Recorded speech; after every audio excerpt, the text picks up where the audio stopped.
Sometimes the earth swallows people whole and refuses to give them back. Drop a comment with what time you're watching this, because misery loves company. And smash that like button if you enjoy questioning humanity's survival instincts. Subscribe for more stories that'll make you appreciate your boring desk job. Caves have been humanity's greatest underground betrayal since we first crawled out of them. What started as shelter became death traps. From Yorkshire to Vietnam, from crystal palaces in Mexico to frozen tombs in Iceland, we're about to explore 25 of the most excruciating ways people have died underground. Each story more twisted than the last. Each death more preventable than the previous. But we start where most cave horror stories begin, with someone who thought they knew better. Part 1. John Edward Jones, Nutty Putty Cave. You wake up on November 24th, 2009 in Utah. You're John Jones, 26, married with a baby daughter.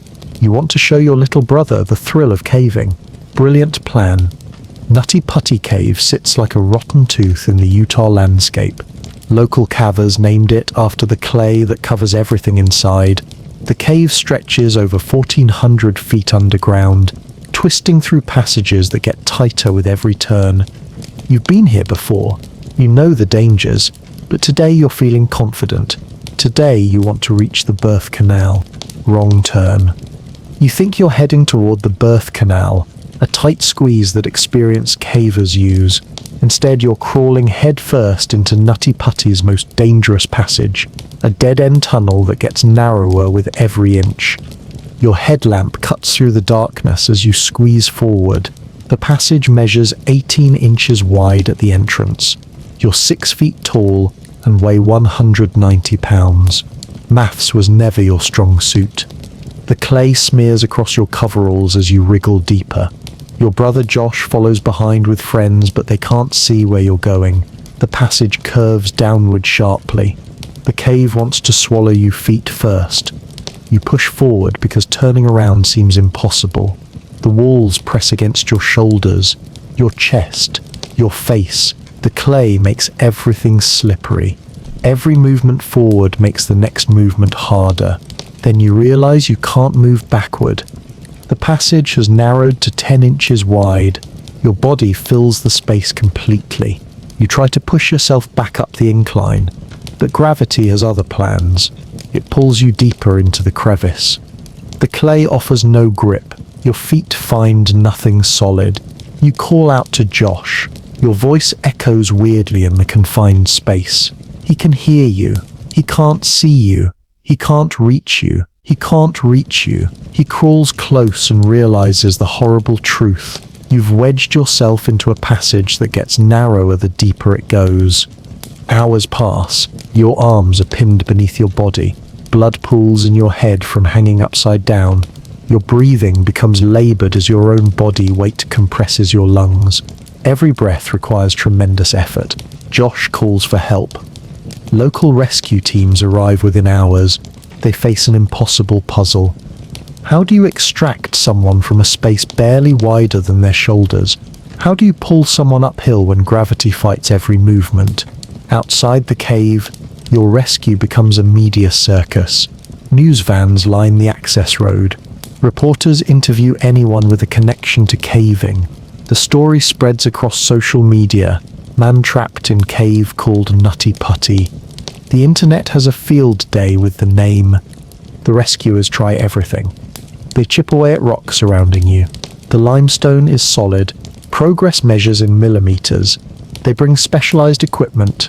Pulleys, ropes, hydraulic jacks. Nothing works. The space is too confined for proper leverage. Your wife Emily drives to the cave site. She's 8 months pregnant with your second child. News crews follow her car. Photographers snap pictures as she exits her vehicle. She pushes through the crowd toward the cave entrance, but rescuers won't let her inside. 27 hours after you entered the passage, you're still trapped. Your body temperature drops from contact with cold cave walls. Your circulation suffers from the awkward position. Medical personnel crawl through tight passages to monitor your condition. They can't do much in such confined quarters. On the surface, the rescue operation resembles a small festival. Food trucks arrive to feed volunteers. Portable toilets dot the landscape. Local churches organize prayer circles. Someone sets up a coffee stand. Utah's most tragic cave rescue has all the atmosphere of a county fair. The rescue team attempts their most ambitious plan. They install a complex pulley system designed to pull you up the incline using mechanical advantage.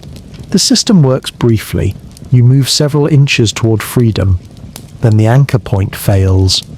The pulley system collapses. You slide deeper into the passage than before. The failed rescue attempt leaves you wedged more tightly than when the operation began. Emily receives updates from rescuers who relay messages between you. You tell her you love her. You tell her to take care of the children. You know you're not coming out. She knows it too, but nobody says it aloud. The cave temperature hovers around 55 degrees. Your body loses heat steadily. The upside-down position causes blood to pool in your brain, creating intense pressure behind your eyes. Your heart works overtime to pump blood against gravity. Medical experts crawl through passages to assess your condition. They monitor vital signs and try to keep you conscious. They explain that prolonged inversion can cause fatal complications: stroke, heart failure, respiratory collapse. Outside, the media attention intensifies. National news networks pick up the story. Cable news runs continuous coverage. Breaking news: Utah man still trapped in cave. Social media explodes with armchair rescue theories. Everyone has a solution. None of them work. 28 hours after entering the passage, your heart stops. Rescuers attempt CPR in the cramped space. The position makes effective chest compressions impossible. They declare you deceased at 11:57 p.m. on November 25th. Your body remains in Nutty Putty Cave. The passage is too narrow and unstable for safe recovery. The cave entrance gets sealed with concrete and steel, creating a permanent tomb. A plaque marks the spot where you entered the earth for the last time. Emily gives birth to your daughter 6 weeks later. The media covers that story too. Widow of cave victim gives birth. She names the child after you. Your daughter will grow up knowing her father died in a hole in the ground that shares a name with a children's toy. The cave that swallowed you becomes your monument. Nutty Putty Cave is closed forever, its passages filled with concrete to prevent future tragedies. But somewhere in Utah, other caves wait with their own narrow passages and false promises of adventure. And in those caves, other people make the same confident decision you made on that November morning. They squeeze forward into darkness, certain they know the way out. Part 2. Neil Moss, Peak Cavern. John Jones wasn't the first person to discover that caves don't negotiate. 49 years earlier, another young man learned the same lesson in England's Peak District, where the countryside looks innocent enough to host a church picnic. You're Neil Moss, 20 years old, standing outside Peak Cavern on March 22nd, 1959. The cave mouth yawns open like bad dental work. Local folks call it the devil's arse. Should have been your first clue. You're not just any caver. You're an Oxford University student, member of the Oxford University Cave Club. You've got that particular brand of confidence that comes from reading about caves in books rather than actually spending quality time trapped in them. Peak Cavern stretches deep into Derbyshire limestone, a maze of passages that local cavers have explored for decades. But today, you're interested in something specific: the Moss Chamber, a section named after your own family. Irony has a sense of humour. Your plan seems straightforward: descend into the main cave system, navigate through several known passages, reach the chamber that bears your surname. You're accompanied by 2 fellow Oxford cavers who think this expedition will make excellent stories back at university. The entrance passage slopes downward through well-mapped territory. Your carbide lamp flickers against limestone walls that have witnessed centuries of human stupidity. The air feels cool and damp, standard English weather, underground edition. You reach the first major obstacle, a vertical shaft that drops into darkness. The shaft measures roughly 3 feet in diameter, narrow enough to require careful maneuvering, wide enough to seem manageable. Local cavers have used this route for years without incident. You rig your ropes and begin the descent. The limestone walls feel solid. Your technique seems sound. Everything proceeds according to plan until you reach a constriction about 40 feet down. The passage narrows unexpectedly. What looked like a straight vertical drop actually curves and tightens into a bottleneck barely 18 inches wide. You try to squeeze through the restriction. Your body becomes wedged in the narrow opening. Your shoulders press against opposite walls of the shaft. Your arms are trapped at your sides. Unlike John Jones, you're upright. Doesn't make your situation any less desperate. The weight of your own body creates friction against limestone walls, making upward movement nearly impossible. Your companions hear your calls for help, echoing up the shaft. They can see your headlamp far below. They can't reach you. The shaft is too narrow for 2 people. Any rescue attempt requires specialized equipment they don't possess. One of your colleagues climbs out of the cave to summon help. Outside, 1959 Britain is getting on with its business. Families are sitting down to Sunday roast. Children are playing in gardens. The BBC is broadcasting wholesome programming about the empire. Nobody knows that 20 feet underground, an Oxford student is slowly dying in a limestone chimney. The Derbyshire Cave Rescue Organisation responds quickly. They face immediate challenges. The rescue team must navigate through the cave system, carrying heavy equipment through passages barely wide enough for a single person. Hours pass while rescuers assess your situation. They lower ropes and try various extraction techniques. The shaft's geometry works against every attempt. Your position makes it impossible to gain proper leverage for lifting operations. The limestone walls that seemed so solid during your descent now become your prison. Every attempt to move upward requires tremendous effort against the friction of rock pressing into your shoulders and back. Your strength diminishes with each failed escape attempt. Medical personnel cannot reach you in the confined space. They monitor your condition by voice communication. They can't provide direct physical assistance. Your vital signs remain stable initially. Prolonged stress and physical exhaustion begin taking their toll. Above ground, word spreads through the local community. Peak Cavern sits near the village of Castleton, where everyone knows everyone else's business. By evening, half the village knows about the rescue operation. By morning, the other half does too. The rescue operation continues through the night. Teams work in shifts, lowering equipment, and attempting different extraction methods. They try expanding the passage by chipping away limestone. The rock proves harder than expected. Progress measures mere fractions of inches. Your body temperature drops from prolonged contact with cold limestone. The shaft acts like a chimney, creating airflow that accelerates heat loss. Your metabolism slows as your body attempts to conserve energy for the extended ordeal. Outside, life continues. Monday morning arrives. People go to work. Children go to school. The postman delivers mail. Shopkeepers open their doors. Meanwhile, you're trapped in a hole that's slowly killing you by degrees. 48 hours after your descent began, your condition deteriorates rapidly. Exhaustion, exposure, and stress combine to create a medical crisis that rescuers cannot address in the confined space. Your responses become sluggish. Your voice grows weaker with each communication attempt. The rescue team makes increasingly desperate attempts to reach you. They bring in specialized equipment from mines and industrial operations. They consult with engineering experts about shaft extraction techniques. Nothing provides a practical solution for your specific predicament. By Tuesday, national newspapers pick up the story. Oxford student trapped in cave. The headlines write themselves. Reporters descend on Castleton like locusts. They interview locals, cave experts, anyone with a quote worth printing. On March 25, 1959, 3 days after entering Peak Cavern, you stop responding to rescue teams. Your headlamp continues burning for several more hours, a lonely beacon in the depths of Derbyshire limestone. Your body remains in the shaft where you died. The passage proves too unstable and dangerous for body recovery operations. Peak Cavern authorities seal the section to prevent future access. The main cave system remains open. The newspapers run follow-up stories for a week. Oxford student's body sealed in cave. Family mourns cave victim.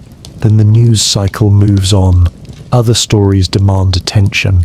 Your death becomes a footnote in caving safety manuals. The moss chamber still bears your family name. Few cavers visit it now. Your death becomes a watershed moment for British caving safety protocols. Equipment standards improve. Training becomes more rigorous. But the fundamental truth remains unchanged. Caves don't care about your university degree.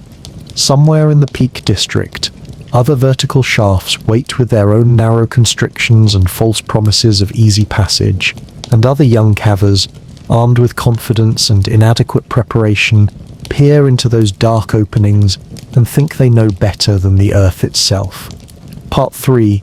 Mossdale Caverns Tragedy. Individual cavers dying in tight spaces was just the opening act. 8 years after Neil Moss learned that university degrees don't protect against limestone, the Yorkshire Dales decided to demonstrate what happens when an entire cave system turns into a death trap. You wake up on June 24th, 1967, in the Yorkshire Dales. The weather looks typical for northern England, cloudy with impending doom that locals mistake for character-building atmosphere. You're part of a 10-person caving expedition heading into Mossdale Cavern. You've just volunteered for the worst underground experience since coal mining. Mossdale Cavern twists through limestone like a drunk architect's fever dream. The cave system stretches for miles underground, connecting chambers and passages that would challenge a subway designer. Local cavers know it well, which is exactly why they should know better. Your group includes experienced leaders who've explored this cave before, that reassures everyone else. Confidence is contagious. So is stupidity, apparently. Mossdale is known for tight spaces and very few areas where a person can fully stand. Most of the cave requires crawling, squeezing, or contorting through passages barely wider than human shoulders. It's recreational claustrophobia. 4 hours into the expedition, 4 of your team realize how difficult the cave actually is. They decide to return to the surface. Smart move. They notice cloudy skies outside, but nothing seems concerning. They take shelter and wait. The remaining 6 of you continue deeper into the system. You reach the far marathon passage, which measures 18 inches by 12 inches with a small stream flowing along the bottom. Basically, you're crawling through a limestone drainage pipe with running water. Everything seems fine. You're making good progress, mapping passages and clearing debris. Standard caving work. Above ground, the surface team notices it started raining. They take cover. Initially, the rain doesn't seem concerning. It's England. Rain is what England does. It's like being surprised that fish swim or politicians lie. Just another Tuesday in Yorkshire. But you inside the cave begin noticing rising water levels. The small stream in the far marathon passage starts flowing faster. The water level rises from ankle deep to knee deep, then waist deep. You realize this isn't just surface runoff. This is a full-scale flood event. Outside, the surface team spots something terrifying. A lake of water has formed around the cave entrance. What started as light rain has become a deluge. The surrounding hills are funneling runoff directly into Mossdale's entrance. The cave is becoming a storm drain. You inside have no idea how much water is about to flood the system. You're still 3 hours from the entrance when you decide to end the day's work and head back. 3 hours through increasingly flooded passages. The surface team runs to get help while you frantically try to reach higher chambers. The water continues rising, pressing toward your faces. You're crawling through passages that are filling like bathtubs. In the village nearby, people are dealing with typical summer storm inconveniences, power outages, flooded gardens, cancelled cricket matches. They have no idea that 6 people are drowning in slow motion just outside town. Rescuers arrive and find the cave entrance completely submerged. What was once a walkable opening is now an underwater portal. They can't even get into the cave system to begin searching for you. Hundreds of volunteers work tirelessly, pumping water out of the cave and pumping oxygen inside. They hope you found a safe chamber with an air pocket. They work through the night, taking shifts, bringing in industrial pumps. The local community rallies. Churches organize prayer vigils. Pubs become coordination centers. Women's groups prepare food for rescue workers. The entire Yorkshire Dales mobilizes to save 6 people trapped underground. But the water keeps coming, even as pumps remove thousands of gallons per hour. More water pours in from the storm-swollen hills. It's like trying to empty a swimming pool with a teacup while someone else holds a fire hose. Television crews arrive from London. The BBC sets up remote broadcasting equipment. Reporters interview cave experts, local officials, anyone with knowledge of the situation. The story dominates national news. 6 cavers trapped in Yorkshire flood. Headlines write themselves. The rescue operation becomes a public spectacle. Crowds gather despite police barriers. Souvenir sellers show up because apparently even tragedy is a business opportunity. Rescue teams work around the clock. They bring in specialized equipment from coal mines and industrial sites. Divers attempt to navigate the flooded passages, but find them completely impassable. The cave has become an underwater maze filled with debris and silt. Days pass. The water level drops slightly, but not enough to allow human passage. Pumps work continuously, but progress measures in inches rather than feet. The rescue operation resembles a small military campaign. Local hotels fill with reporters, rescue workers, and grieving family members. Restaurants run out of food. Phone lines overflow with calls from relatives and media outlets. The tiny Yorkshire village becomes the center of national attention. After a week of pumping, rescue teams finally gain access to some cave passages. They find evidence of your presence, equipment, footprints in mud, signs of desperate attempts to reach higher ground. But they don't find survivors. The water had risen too quickly. The passages you knew as safe routes became underwater death traps. You had tried to reach higher chambers, but the flood filled every available space. One by one, rescue teams recover your bodies from various locations throughout the cave system. Each discovery makes headlines. 5th body found in Mossdale Cave. The death toll rises like a grim countdown. The final body is recovered 2 weeks after the flood began. All 6 cavers who continued into the deep passages had drowned. The 4 who turned back early become the lucky ones, though they'll spend the rest of their lives wondering what would have happened if they'd stayed. The inquest concludes that you died from drowning caused by rapid cave flooding during an exceptional storm event. The verdict is accidental death. Nobody is blamed. Nobody is held responsible. Sometimes the weather just wants to kill people. Mossdale Cavern remains open to experienced cavers, but new safety protocols are implemented. Weather monitoring becomes mandatory. Flood warning systems are installed. The Yorkshire Dales learns that English rain can be just as deadly as any exotic natural disaster. Your deaths become a watershed moment for British caving safety. Training programs improve, equipment standards advance. Weather awareness becomes central to caving education. But somewhere in Yorkshire, other cave systems wait with their own drainage patterns and flood potential, and other cavers, checking weather forecasts and feeling confident about their abilities, peer into those dark openings and think a little rain never hurt anyone. Part 4, Pavel Demidov, Veryovkina Cave. But flooding caves was apparently amateur hour compared to what the former Soviet Union had cooking, because in 2007, Russia decided to show the world what happens when you combine the deepest cave on Earth with good old-fashioned Russian overconfidence. Your Pavel Demidov, 34 years old, standing at the entrance to Veryovkina Cave in Georgia's Arabica Massif. The cave drops down over 7,000 feet into the earth, but that's deeper than 6 Empire State Buildings stacked on top of each other. You're about to descend into what locals call the Earth's rectum. Pavel, you're not some weekend warrior with a death wish. You're an experienced Russian speleologist with multiple deep cave expeditions under your belt. You know your way around rope systems, underground camping, and the kind of logistics that would make a military quartermaster nervous. Veryovkina Cave holds the record as the world's deepest known cave. It's basically a vertical nightmare that keeps going down until it hits the Earth's geological limits. The cave system resembles a throat that swallows cavers and occasionally spits them back up months later.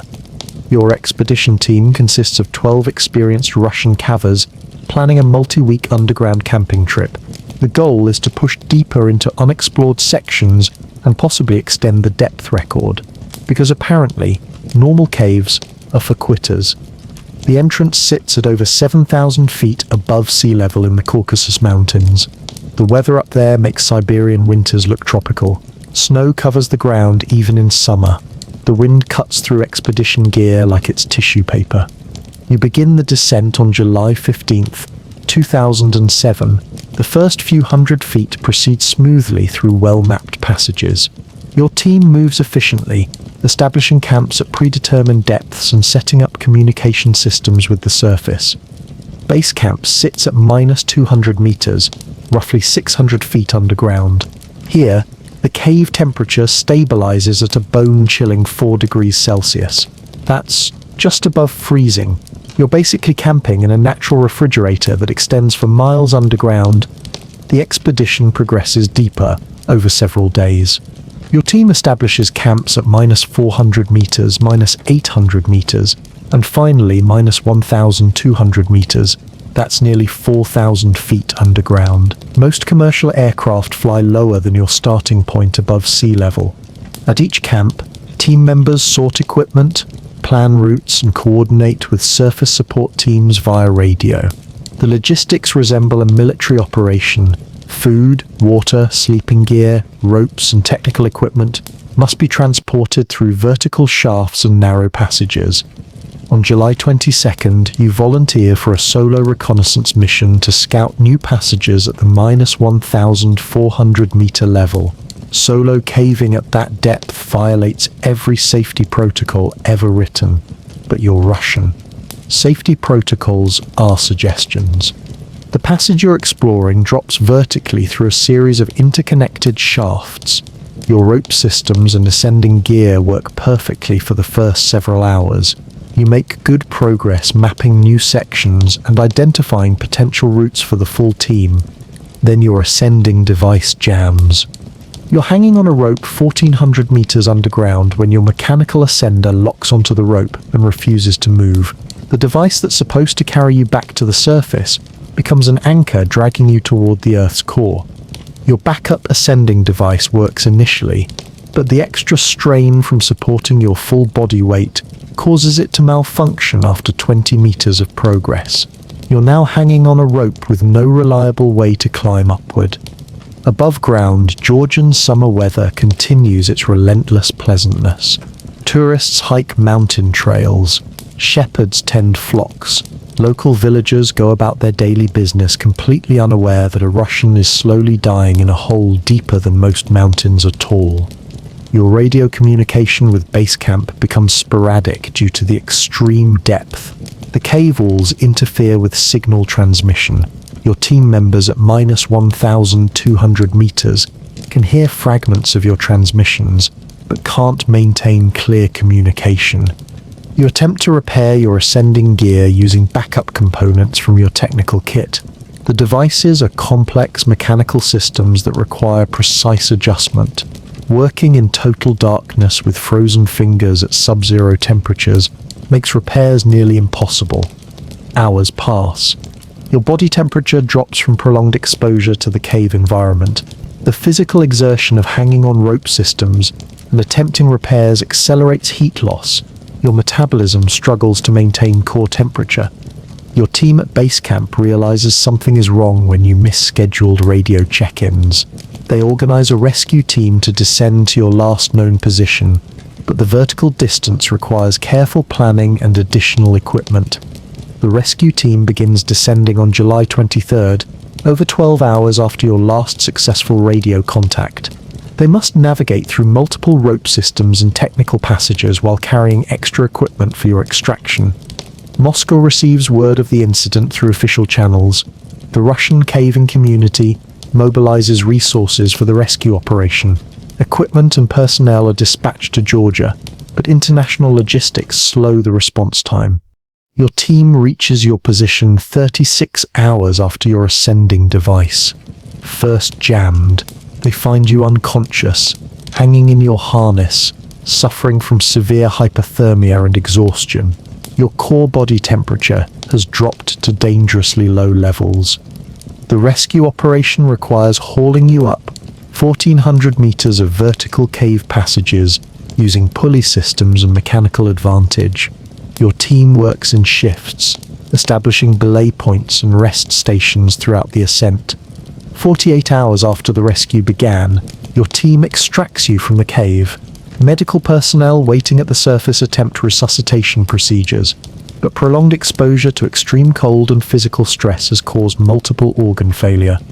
You die at the surface on July 25, 2007, 3 days after entering the deepest sections of the world's deepest cave. Your body temperature never recovers from the underground ordeal. Russian media covers the incident extensively. Heroic speleologist dares in record-depth cave. The headlines emphasize your experience and dedication to cave exploration. The story becomes a point of national pride mixed with tragedy. Veryovkina Cave remains open to experienced expeditions, but new safety protocols are implemented for extreme depth exploration. Solo reconnaissance missions are banned. Equipment redundancy requirements are increased. Your death becomes a case study in deep cave rescue operations. Technical manuals reference your incident when discussing ascending device, failure and hypothermia management at extreme depths. But somewhere in the Caucasus Mountains, Veryovkina Cave continues dropping toward the Earth's core, and other experienced cavers, armed with improved equipment and confidence in their abilities, peer into that dark opening and think they can handle whatever the planet throws at them. Part 5. David Gill, Le Kugela Cave. While Russians were busy freezing to death in the world's deepest cave, Americans had their own creative approach to underground dying. Lechugilla Cave in New Mexico was about to prove that you don't need record-breaking depths to kill experienced cavers. Sometimes regular-sized death traps work just fine. You're David Gill, 42 years old, preparing for what should be a routine survey expedition in Lechugilla Cave on March 15th, 1991. The cave sits beneath the Guadalupe Mountains like a limestone mansion built by an architect who really hated visitors. Lechugilla stretches for over 140 miles of mapped passages. It's the 8th longest cave in the world, and about as welcoming as a tax audit. The cave system contains some of the most pristine and scientifically valuable formations on the planet. It also kills people with remarkable efficiency. David, you're not some amateur weekend spelunker. You're a respected member of the National Speleological Society, with decades of caving experience. You've explored some of America's most challenging cave systems. Your resume reads like a guidebook to places most people have nightmares about. The expedition involves a multi-day underground camping trip to survey previously unexplored sections of the cave. Your team consists of 6 experienced cavers, carrying enough equipment to survive underground for a week. The logistics resemble planning a military operation in hostile territory. Lechugilla Cave requires special permits from the National Park Service. Access is strictly controlled to protect the cave's pristine environment. Only the most experienced and qualified cavers are allowed inside, which should tell you something about what's waiting down there. Your team enters the cave through the entrance shaft, a vertical drop that immediately establishes the cave's hostile personality. The descent involves multiple rope systems and technical climbing through passages that seem designed to test human determination. The cave temperature holds steady at 68 degrees Fahrenheit year-round. That sounds pleasant until you realize you'll be crawling through wet limestone passages for hours at a time. Hypothermia becomes a constant concern even in seemingly moderate conditions. Your team establishes base camp at Lake Lechigilla, roughly 3 miles from the entrance through passages that require crawling, climbing, and occasional prayer. The underground lake sits in a chamber large enough to hold a cathedral. Too bad you're not here for sightseeing. On March 17th, you volunteer to lead a survey team into the Chandelier Ballroom, a section known for its delicate gypsum formations. The formations are so fragile that a single touch can destroy structures that took thousands of years to form. It's like conducting surgery in a crystal shop. The route to Chandelier Ballroom involves navigating through a series of breakdown passages where the ceiling has partially collapsed. Massive limestone blocks create a three-dimensional maze that challenges even experienced cavers. One wrong move brings several tons of rock down on your head. You're leading the survey team through a particularly difficult section when a limestone block shifts under your weight. The rock weighs approximately 800 pounds. It pins your left leg against the cave floor with the enthusiasm of a hydraulic press. Your team members hear the rock fall, and your immediate calls for help. They rush to your position but quickly realize the scope of the problem. The limestone block has your leg trapped in a position that makes extraction extremely difficult. Lechigilla Cave sits beneath some of the most remote territory in New Mexico. The nearest hospital is over 3 hours away by helicopter, assuming helicopters can even reach the cave entrance through the mountain terrain. Your team is essentially on their own. Above ground, spring weather in the Guadalupe Mountains proceeds with typical southwestern indifference. Ranchers tend cattle. Tourists visit Carlsbad Caverns. Park rangers conduct routine patrols. Nobody knows that 42 feet underground, an experienced caver is slowly being crushed by limestone. Your team attempts to lift the rock using mechanical advantage systems improvised from caving equipment. Ropes, pulleys, and anchors are rigged to create lifting force, but the rock's weight and position make removal nearly impossible with available equipment. Hours pass. Your leg suffers increasing damage from the constant pressure of 800 pounds of limestone. Circulation is compromised. Pain becomes your primary focus. Your team members rotate between rescue attempts and monitoring your condition. The rock's position prevents effective pain relief or medical treatment. Your team carries basic first aid supplies, but nothing adequate for traumatic crush injuries. They can monitor your vital signs and provide emotional support, but medical intervention requires equipment they don't possess. Communication with the surface becomes critical.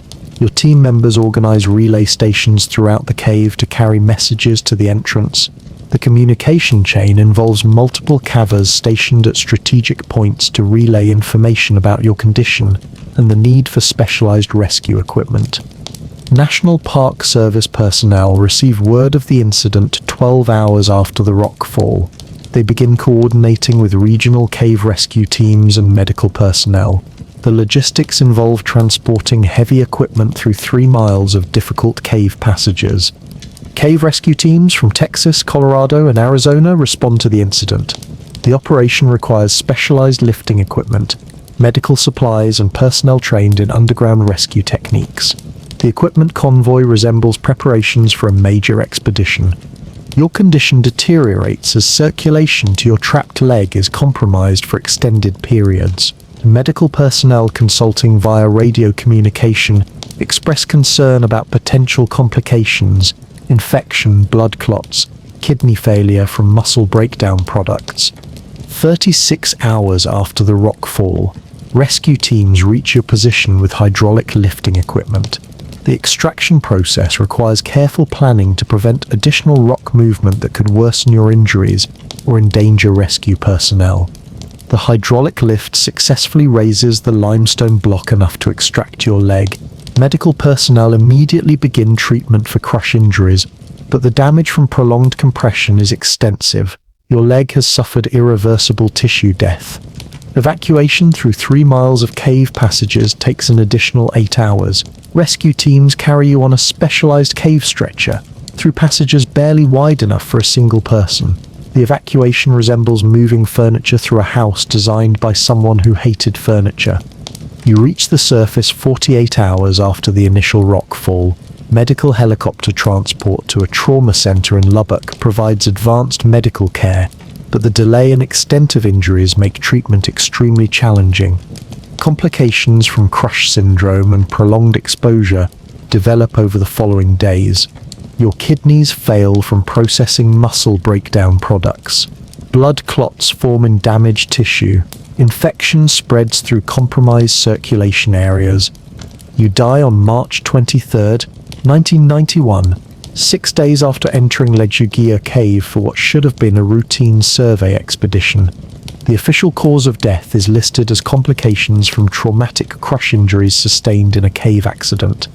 Lechuguilla Cave remains open to qualified research expeditions, but new safety protocols are implemented for breakdown areas, team sizes are increased, communication requirements are enhanced, equipment specifications for rock movement scenarios are developed. Your death becomes a case study in cave rescue operations and crush injury management in remote locations. Medical journals reference your case when discussing treatment protocols for wilderness trauma scenarios. But somewhere beneath the Guadalupe Mountains, Lechuguilla Cave continues challenging cavers with its unstable passages and shifting rocks, and other experienced survey teams, armed with improved safety protocols and confidence in their abilities, navigate through those breakdown chambers and think they can handle whatever geology throws at them. Part 6. Plura Cave Diving Deaths, Norway. Americans had mastered the art of getting crushed by rocks, but Norway was about to demonstrate that combining caves with scuba diving creates opportunities for death that land-based cavers could never imagine, because apparently regular drowning wasn't terrifying enough.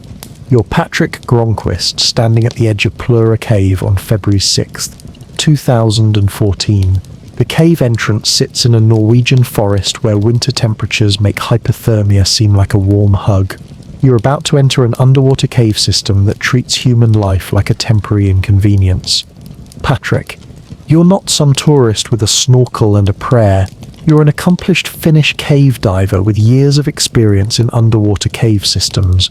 Your diving resume includes some of Europe's most challenging underwater caves. You know the risks. You're doing this anyway. Plura Cave system extends for several kilometers through Norwegian limestone, mostly underwater. The cave diving requires technical skills that make rocket science look like finger painting. You need perfect buoyancy control, navigation skills, and the ability to solve life-threatening problems while breathing compressed air through a tube. Your diving team consists of 2 other experienced cave divers, Kai Kankanen and Jari Huhotarinen. All 3 of you are Finnish nationals with extensive experience in cold water cave diving. You've planned this expedition for months, studying cave maps and coordinating equipment logistics. The water temperature in Plura Cave hovers around 4 degrees Celsius year-round. That's just above freezing. Your dry suits and thermal protection systems are designed for extended exposure to near-freezing water. But physics doesn't negotiate with diving gear. Norwegian authorities require special permits for diving in Plura Cave. The cave system has a reputation for complexity and danger that attracts only the most experienced technical divers. Local diving communities refer to it as the Widowmaker in various Scandinavian languages. Your planned dive involves penetrating approximately 800 meters into the cave system to explore recently discovered passages. The route requires navigating through multiple restrictions, rooms, and technical sections where one mistake ends the conversation permanently. Cave diving protocols require continuous guideline contact for navigation. You lay guidelines during penetration and follow them during exit. The guideline becomes your lifeline to the surface. Losing guideline contact in an underwater cave is like losing your parachute during skydiving. Your team enters the water at 10:30 a.m. on February 6th. The entry pool sits in a depression surrounded by snow-covered forest. Steam rises from the water where it contacts the frigid air. The contrast between air and water temperature creates atmospheric effects that would be pretty if you weren't about to risk your life. The first section of the dive proceeds smoothly through well-mapped territory. Your team maintains proper formation with Patrick leading, Kai in the middle, and Jari following. Visibility remains good in the clear limestone water. Everything proceeds according to plan. At approximately 300 meters penetration, your team encounters the first major restriction. The passage narrows to barely shoulder width, requiring careful buoyancy control and precise navigation. Disturbing the sediment reduces visibility to 0 instantly. Kai successfully navigates the restriction, but his fins disturb sediment on the cave floor. A silt cloud billows up, reducing visibility to arm's length. The clear water becomes chocolate milk in seconds. Your team stops and waits for the silt to settle. Standard cave diving protocol requires waiting for visibility to clear before proceeding. Silt settling can take 30 minutes or longer depending on current and particle size. Your air supply calculations include time for silt delays, but waiting underwater burns precious breathing gas. After 20 minutes, visibility improves enough to continue. Your team proceeds deeper into the cave system, but the silt disturbance has consumed significant air supplies. Your dive computers show higher than planned air consumption rates. At 500 meters penetration, Jari signals that his air supply has reached the predetermined turnaround point. Cave diving follows strict gas management protocols: 1/3 air for penetration, 1/3 for exit, 1/3 for emergencies. Jari has reached his 1/3 limit. Your team begins the exit sequence, following guidelines back toward the entrance. The return route requires retracing the exact path through restrictions and technical sections. Navigation errors in underwater caves typically result in death by drowning. During the exit, Kai experiences equipment malfunction. His breathing regulator begins delivering air intermittently, causing irregular breathing patterns. The malfunction doesn't completely stop airflow, but it creates breathing difficulties and increases stress levels. Cave diving emergency protocols require buddy breathing or air sharing when equipment fails. Kai signals for air sharing assistance. You and Jari begin buddy breathing procedures while continuing the exit sequence through difficult cave passages. The equipment malfunction and air sharing procedures increase air consumption rates beyond planned limits. Your team's remaining air supply drops below safe margins for reaching the surface. The mathematics of underwater breathing become a countdown to suffocation. At 200 meters from the entrance, your team encounters another silt cloud from earlier disturbance. Visibility drops to 0 again. Navigation becomes extremely difficult. Finding the guideline in 0 visibility while sharing air and managing equipment malfunctions pushes your team beyond their skill limits. Above ground, Norwegian winter continues its relentless assault on everything warm-blooded. Cross-country skiers enjoy forest trails. Ice fishermen tend holes in frozen lakes. Local residents go about their daily routines completely unaware that 3 Finnish divers are drowning in slow motion beneath their feet. Kai's breathing difficulties worsen as stress and carbon dioxide buildup affect his respiratory system. He begins showing signs of carbon dioxide toxicity: confusion, rapid breathing, loss of coordination. His ability to participate in buddy breathing deteriorates rapidly. Your team becomes separated in the silt cloud while attempting to share air and navigate simultaneously. Jari loses guideline contact during the confusion. Losing the guideline in an underwater cave is basically a death sentence with a 30-minute timer. Kai's breathing irregularities cause him to aspirate water through his malfunctioning regulator. Water in the lungs triggers drowning reflexes, even when air is available. His struggle to breathe becomes increasingly desperate and less coordinated. You attempt to assist both team members while maintaining your own air supply and navigation responsibilities. The task exceeds human capabilities even for experienced cave divers. The cave system demands perfection, and humans are fundamentally imperfect. Jari's air supply reaches critical levels while searching for the lost guideline in 0 visibility. He makes increasingly desperate attempts to find navigation references, but the silt cloud has eliminated all visual cues. His breathing becomes rapid and shallow as panic overrides training. One by one, your team members succumb to the combination of equipment failure, navigation loss, air supply depletion, and environmental stress. The cave system efficiently eliminates each diver through cascading failures that overwhelm individual skill levels. Norwegian cave rescue teams receive notification when your team fails to surface at the planned time.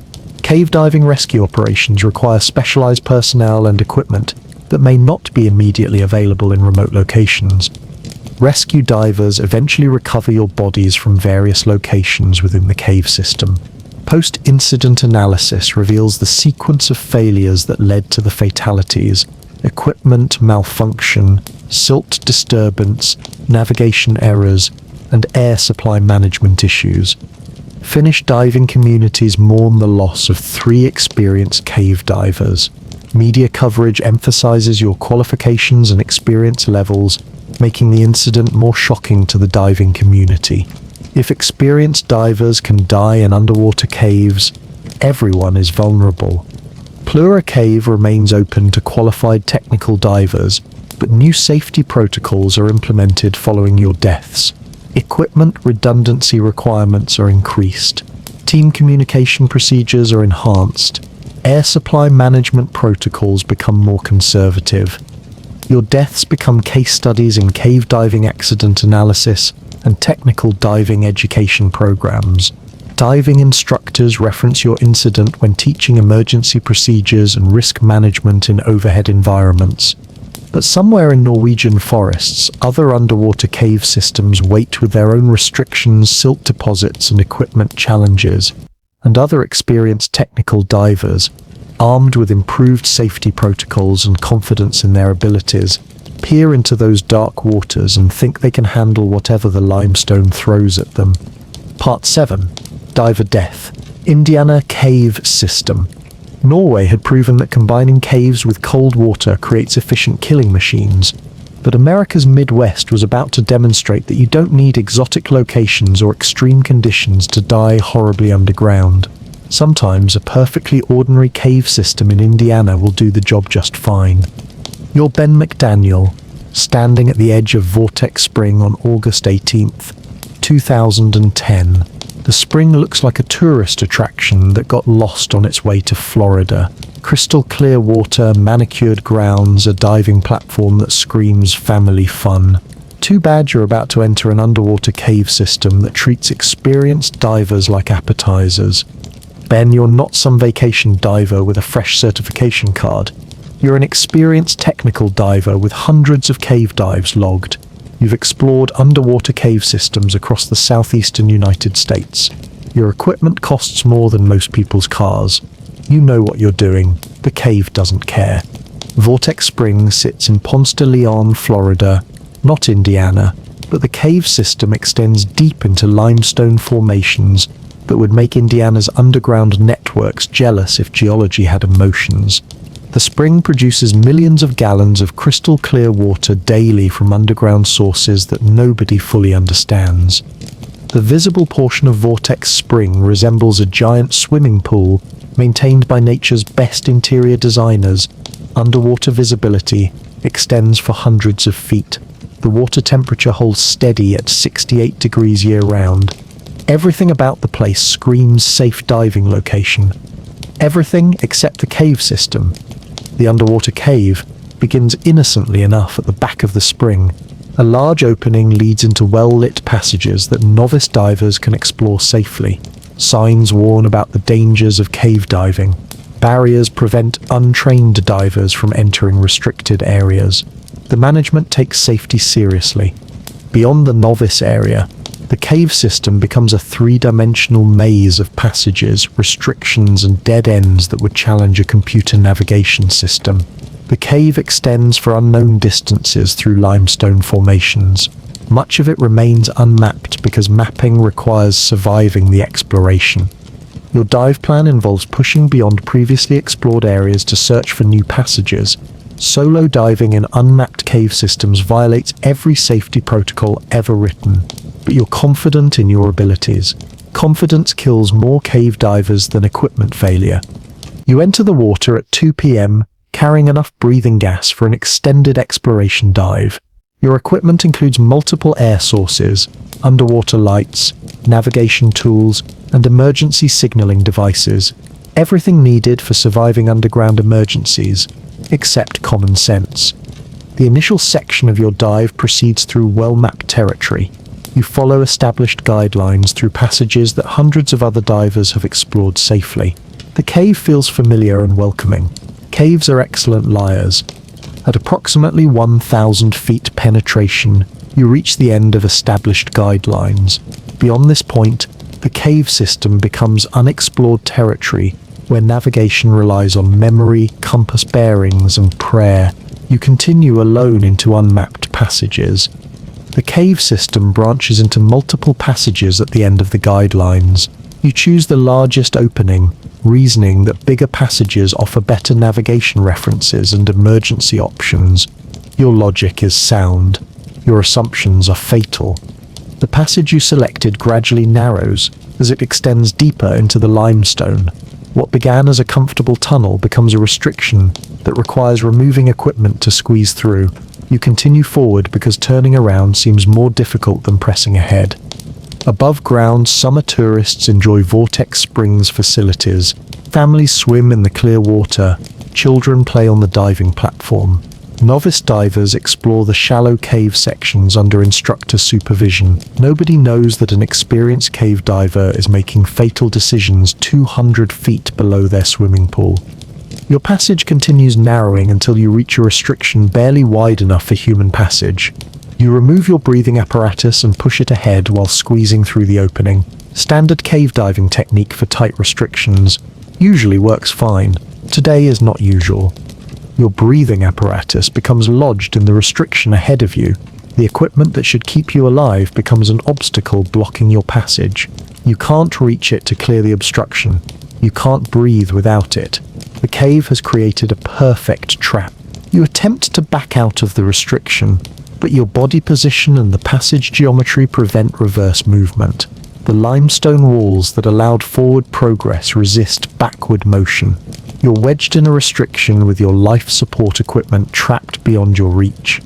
Standard cave diving carries backup breathing sources for exactly this type of emergency.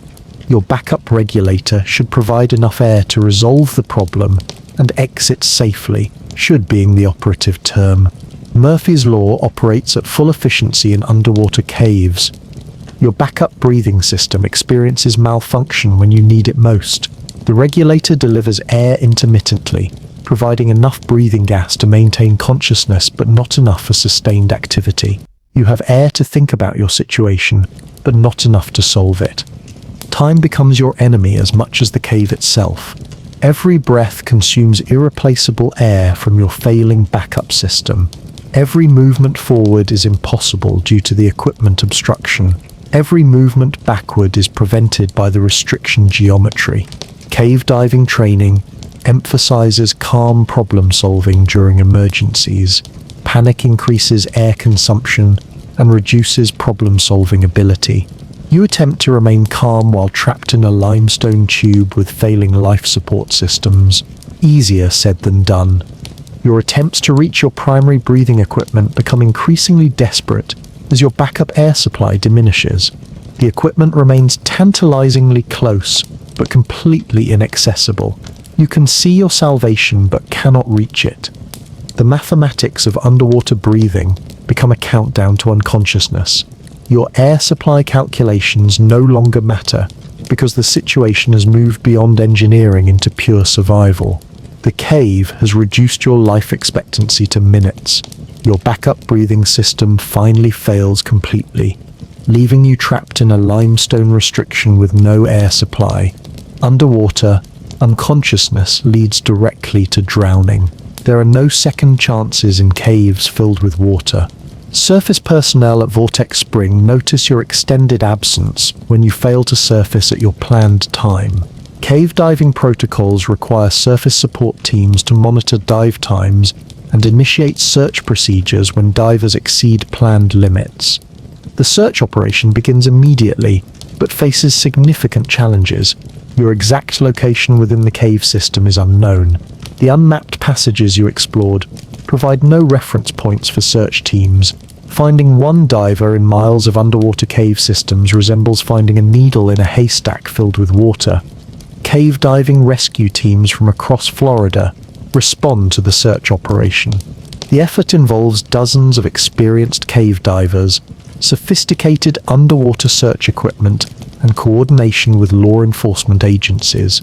The search becomes one of the largest cave diving operations in Florida history. Days pass without locating your body. The cave system's complexity and your unknown route make search efforts extremely difficult. Rescue teams explore every accessible passage but find no trace of your presence in areas they can safely reach. Weeks become months as the search operation transitions from rescue to recovery. Your disappearance becomes a mystery that divides the cave diving community. Some believe you died in an inaccessible section of the cave. Others suspect you staged your disappearance for personal reasons. Your body is never recovered. The cave system keeps its secrets locked in limestone passages that may never be explored safely.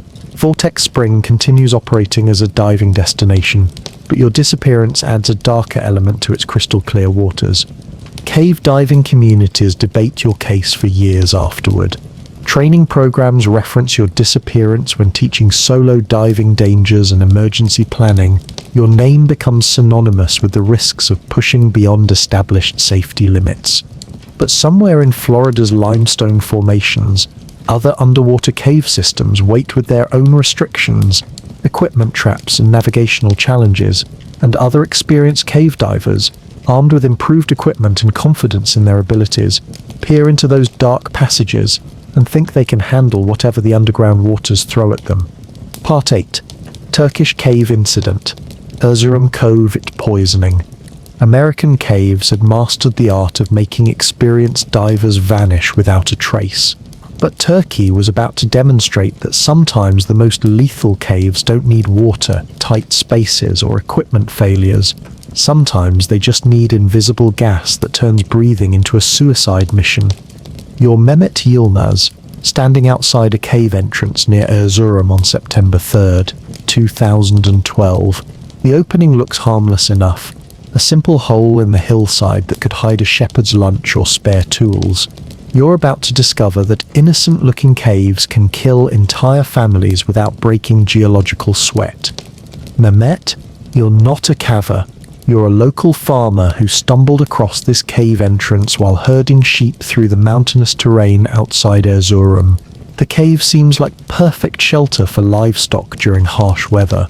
Caves have been providing shelter for thousands of years.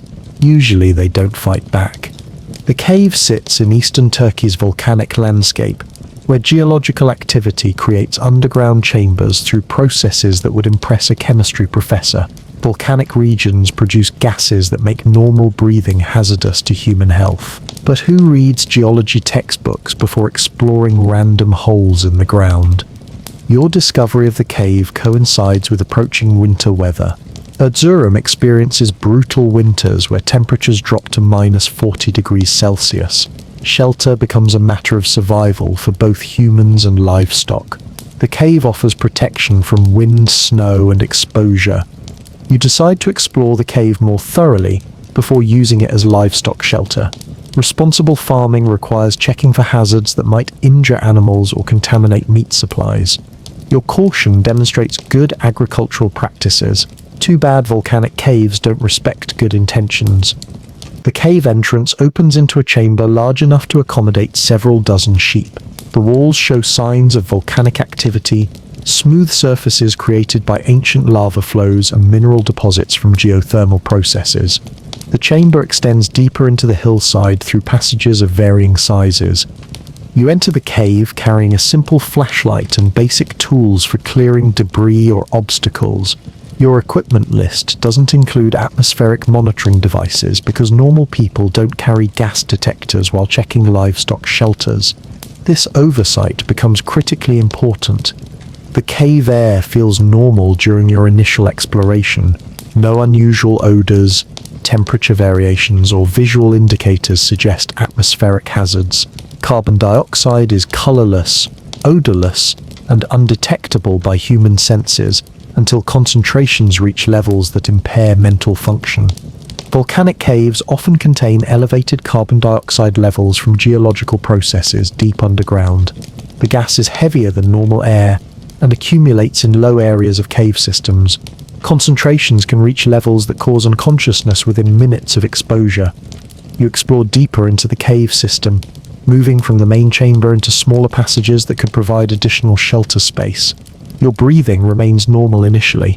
Carbon dioxide poisoning doesn't announce itself with dramatic symptoms until concentrations reach dangerous levels. The cave passages slope downward from the main chamber, following natural drainage patterns in the limestone. Carbon dioxide concentrations increase with depth as the heavier gas settles into lower areas of the cave system. You're walking into an invisible death trap. At approximately 50 meters from the entrance, you begin experiencing subtle symptoms of carbon dioxide exposure. Mild headache, slight dizziness, faster breathing rate. The symptoms resemble minor exertion or altitude effects. Nothing suggests immediate danger. You continue exploring because the symptoms seem manageable, and the cave offers significant shelter potential for your livestock. The cost-benefit analysis favors completing your survey, despite minor discomfort. Carbon dioxide poisoning affects judgment before it affects consciousness. Above ground, autumn weather in eastern Turkey proceeds with typical Anatolian indifference. Farmers harvest crops. Shepherds move flocks to winter pastures. Local villagers prepare for the harsh winter ahead. Nobody knows that a farmer is slowly poisoning himself in a volcanic cave. Your symptoms worsen gradually as carbon dioxide concentrations increase deeper in the cave system. Headache intensity increases. Dizziness becomes more pronounced. Your breathing becomes labored despite minimal physical exertion. The cave is methodically shutting down your respiratory system. At 70 meters penetration, you realize something is seriously wrong. Your mental clarity decreases noticeably. Simple decisions become difficult. Your body sends warning signals that your brain struggles to interpret correctly. Carbon dioxide toxicity impairs the very mental processes needed to recognize carbon dioxide toxicity. You attempt to return to the cave entrance, but navigation becomes increasingly difficult as mental confusion worsens. The passages that seemed straightforward during entry now appear complex and disorienting. Your flashlight beam wavers as hand coordination deteriorates. Carbon dioxide concentrations in this section of the cave exceed safe exposure limits by dangerous margins. Normal atmospheric air contains approximately 400 parts per million of carbon dioxide. The cave air contains over 40,000 parts per million. You're breathing poison disguised as air. Your breathing becomes rapid and shallow as your body attempts to compensate for carbon dioxide buildup in your bloodstream. The increased breathing rate actually worsens the poisoning by drawing more contaminated air into your lungs. The cave has turned your survival reflexes against you. 50 meters from the entrance, you collapse from carbon dioxide narcosis. Your consciousness fades gradually rather than suddenly, providing time to understand what's happening but not enough coordination to escape. You're aware of dying but powerless to prevent it. Your family becomes concerned when you fail to return home by evening. Rural farming communities maintain informal networks where extended absences trigger worry among neighbors and relatives. Your wife contacts other farmers to ask about your whereabouts. Search parties form to look for you in the mountainous terrain around your farm. Local villagers organize systematic searches of areas where livestock graze and farmers typically work. The cave where you're dying receives attention as a potential shelter location. Your cousin Hassan leads a search team to the cave entrance the following morning. The team carries additional flashlights and rope for exploring difficult terrain. They're looking for signs of accident or injury, not atmospheric hazards that could kill search teams. Hassan enters the cave first, calling your name and listening for responses. He progresses approximately 30 meters before experiencing mild symptoms, slight headache and faster breathing. He attributes the symptoms to exertion and continues searching. At 40 meters penetration, Hassan's symptoms worsen rapidly. He recognizes the danger and attempts to retreat toward the cave entrance. His coordination deteriorates as carbon dioxide concentration affects his nervous system. He staggers toward fresher air like a drunk person. Hassan barely reaches the cave entrance before collapsing from carbon dioxide exposure. His team members drag him into fresh air, where he recovers gradually. His near miss saves the search team from adding more victims to the casualty list. Local authorities are contacted when the search team realizes the cave contains lethal atmospheric conditions. Gendarmerie units respond with personnel trained in hazardous environment operations. They bring atmospheric monitoring equipment to measure gas concentrations.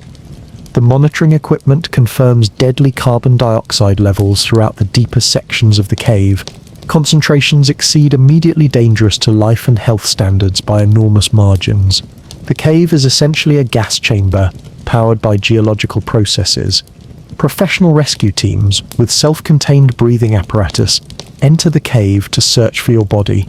The operation requires specialized equipment and training because standard rescue techniques become suicide missions in contaminated atmosphere environments. Your body is recovered from the 70-meter mark, where carbon dioxide concentrations peaked at over 50,000 parts per million. The concentration level would cause unconsciousness within minutes and death within an hour of continuous exposure. Local media covers the incident extensively. Farmer D's in poisonous cave. The story emphasizes the hidden dangers of volcanic caves and the need for atmospheric monitoring before entering enclosed underground spaces. Regional authorities survey other caves in the volcanic area and discover several with similar carbon dioxide hazards. Warning signs are installed at cave entrances. Public education campaigns inform farmers and herders about atmospheric dangers in volcanic caves. Your death becomes a case study in occupational safety for agricultural workers in volcanic regions. Safety manuals reference your incident when discussing atmospheric hazards in natural shelters and livestock management in geologically active areas. The cave where you died is permanently closed to public access. Barriers prevent entry while allowing natural ventilation that might eventually reduce gas concentrations to safer levels. The cave becomes a monument to invisible dangers that kill without warning. Turkish cave safety protocols are updated to include atmospheric monitoring requirements for any cave exploration or use. Equipment specifications and training programs are developed for agricultural workers in volcanic regions. But somewhere in Turkey's volcanic landscape, other caves wait with their own invisible gas hazards and lethal atmospheric conditions, and other farmers searching for shelter or storage space peer into those innocent-looking openings and think fresh air is guaranteed in nature's underground spaces. Part 9. Freeklimber Fall, Hang Son OG, Vietnam. Turkish caves had demonstrated that invisible gases could kill without drama or warning, but Vietnam was about to prove that the world's largest cave system could provide death with all the theatrical flair that poison gas lacked. Sometimes geology prefers spectacular endings. You're Marcus Chen, 28 years old, standing at the edge of Hang Son Wong Cave on April 14, 2015. The cave entrance yawns open like the planet's mouth, preparing to swallow continents. You're about to enter the largest cave passage on Earth, where underground chambers could hold entire city blocks. Marcus, you're not some tourist with a selfie stick and delusions of adventure. You're an accomplished free climber from California with a resume that reads like a highlight reel of vertical impossibilities. You've scaled cliff faces that would make mountain goats reconsider their career choices. You think caves are just horizontal mountains. Hang Son stretches through Vietnamese limestone like a subway system designed by giants with unlimited budgets. The cave passages are so massive that they contain their own weather systems, underground rivers and forests growing in skylights where the ceiling collapsed centuries ago. The cave system was discovered in 2009 by local farmers, but remained largely unexplored until British cave explorers mapped the main passages. The cave contains chambers over 200 meters high and passages wide enough to fly commercial aircraft through. It's basically an underground city waiting for residents. Your expedition involves a multi-day trek through the cave system with Vietnamese guides and international cave explorers. The operation requires permits, specialized equipment and logistics that would challenge military planners. Tourism to Hang Sunyang is strictly limited to preserve the cave environment. Access to the cave requires rappelling down an 80-meter cliff face just to reach the entrance. The descent provides your first hint that this cave system operates on a scale that makes normal caves look like rabbit holes. Everything about Hang Suno is sized for creatures larger than humans. Your team enters the cave through passages that could accommodate freight trains. The scale disorientation begins immediately as your perspective adjusts to chambers where flashlight beams disappear into darkness before reaching walls or ceilings. You're insects exploring a cathedral. The first major obstacle appears at the Hand of Dog passage, a flowstone formation that blocks direct passage through the cave. The obstacle requires technical climbing skills to traverse safely. Your free climbing experience should make this section routine, should being the operative term. Above ground, Vietnamese spring weather proceeds with tropical enthusiasm. Farmers tend rice paddies, fishermen work coastal waters, urban populations navigate busy streets, completely unaware that an American is about to learn that big caves create big falls. You approach the Hand of Dog formation with confidence born from years of successful climbs on more challenging terrain. The flowstone provides excellent handholds and footholds. The climbing route appears straightforward with multiple options for safe passage. Vietnamese cave formations differ significantly from the rock types you've climbed in California. Limestone weathers differently than granite. Flowstone formations can be deceptively fragile despite appearing solid. Your climbing experience doesn't include geological education about rock reliability. You begin free climbing the Hand of Dog without rope protection systems. Free climbing philosophy emphasizes natural movement and minimal equipment. Ropes and protection devices are considered interference with pure climbing experience. Philosophy doesn't improve impact absorption. The initial section of the climb proceeds smoothly through reliable holds and secure footing. Your technique remains sound. Your confidence builds with each successful move. The cave system seems to approve of your climbing skills. At approximately 15 meters height, you encounter a section where the flowstone formation shows signs of weathering and instability. Mineral deposits create colorful patterns that mask structural weaknesses in the stone. Beauty and danger often coincide in cave formations. You select a handhold that appears solid but contains internal fractures from thousands of years of water infiltration and thermal cycling. The hold supports your body weight initially but fails catastrophically when you shift position for the next move.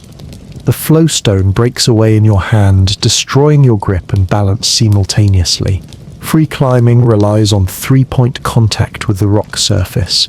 Losing one hold while transitioning between moves creates immediate fall potential with no backup systems. Your fall begins from 15 meters height toward the cave floor below. 15 meters equals approximately 50 feet. Terminal velocity calculations become irrelevant when impact occurs within seconds of fall initiation. Physics operates efficiently in underground environments. The cave floor consists of breakdown debris, angular limestone blocks that have fallen from ceiling collapses over geological time periods. The surface provides no cushioning effect. Landing on breakdown debris resembles falling onto a pile of concrete blocks arranged by someone who hates vertebrae.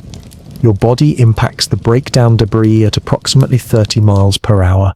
The angular limestone blocks concentrate impact forces on small body surface areas, creating crushing injuries to bones and internal organs. Cave floors are not designed for human impact absorption. Your team members witness the fall and immediately begin emergency response procedures.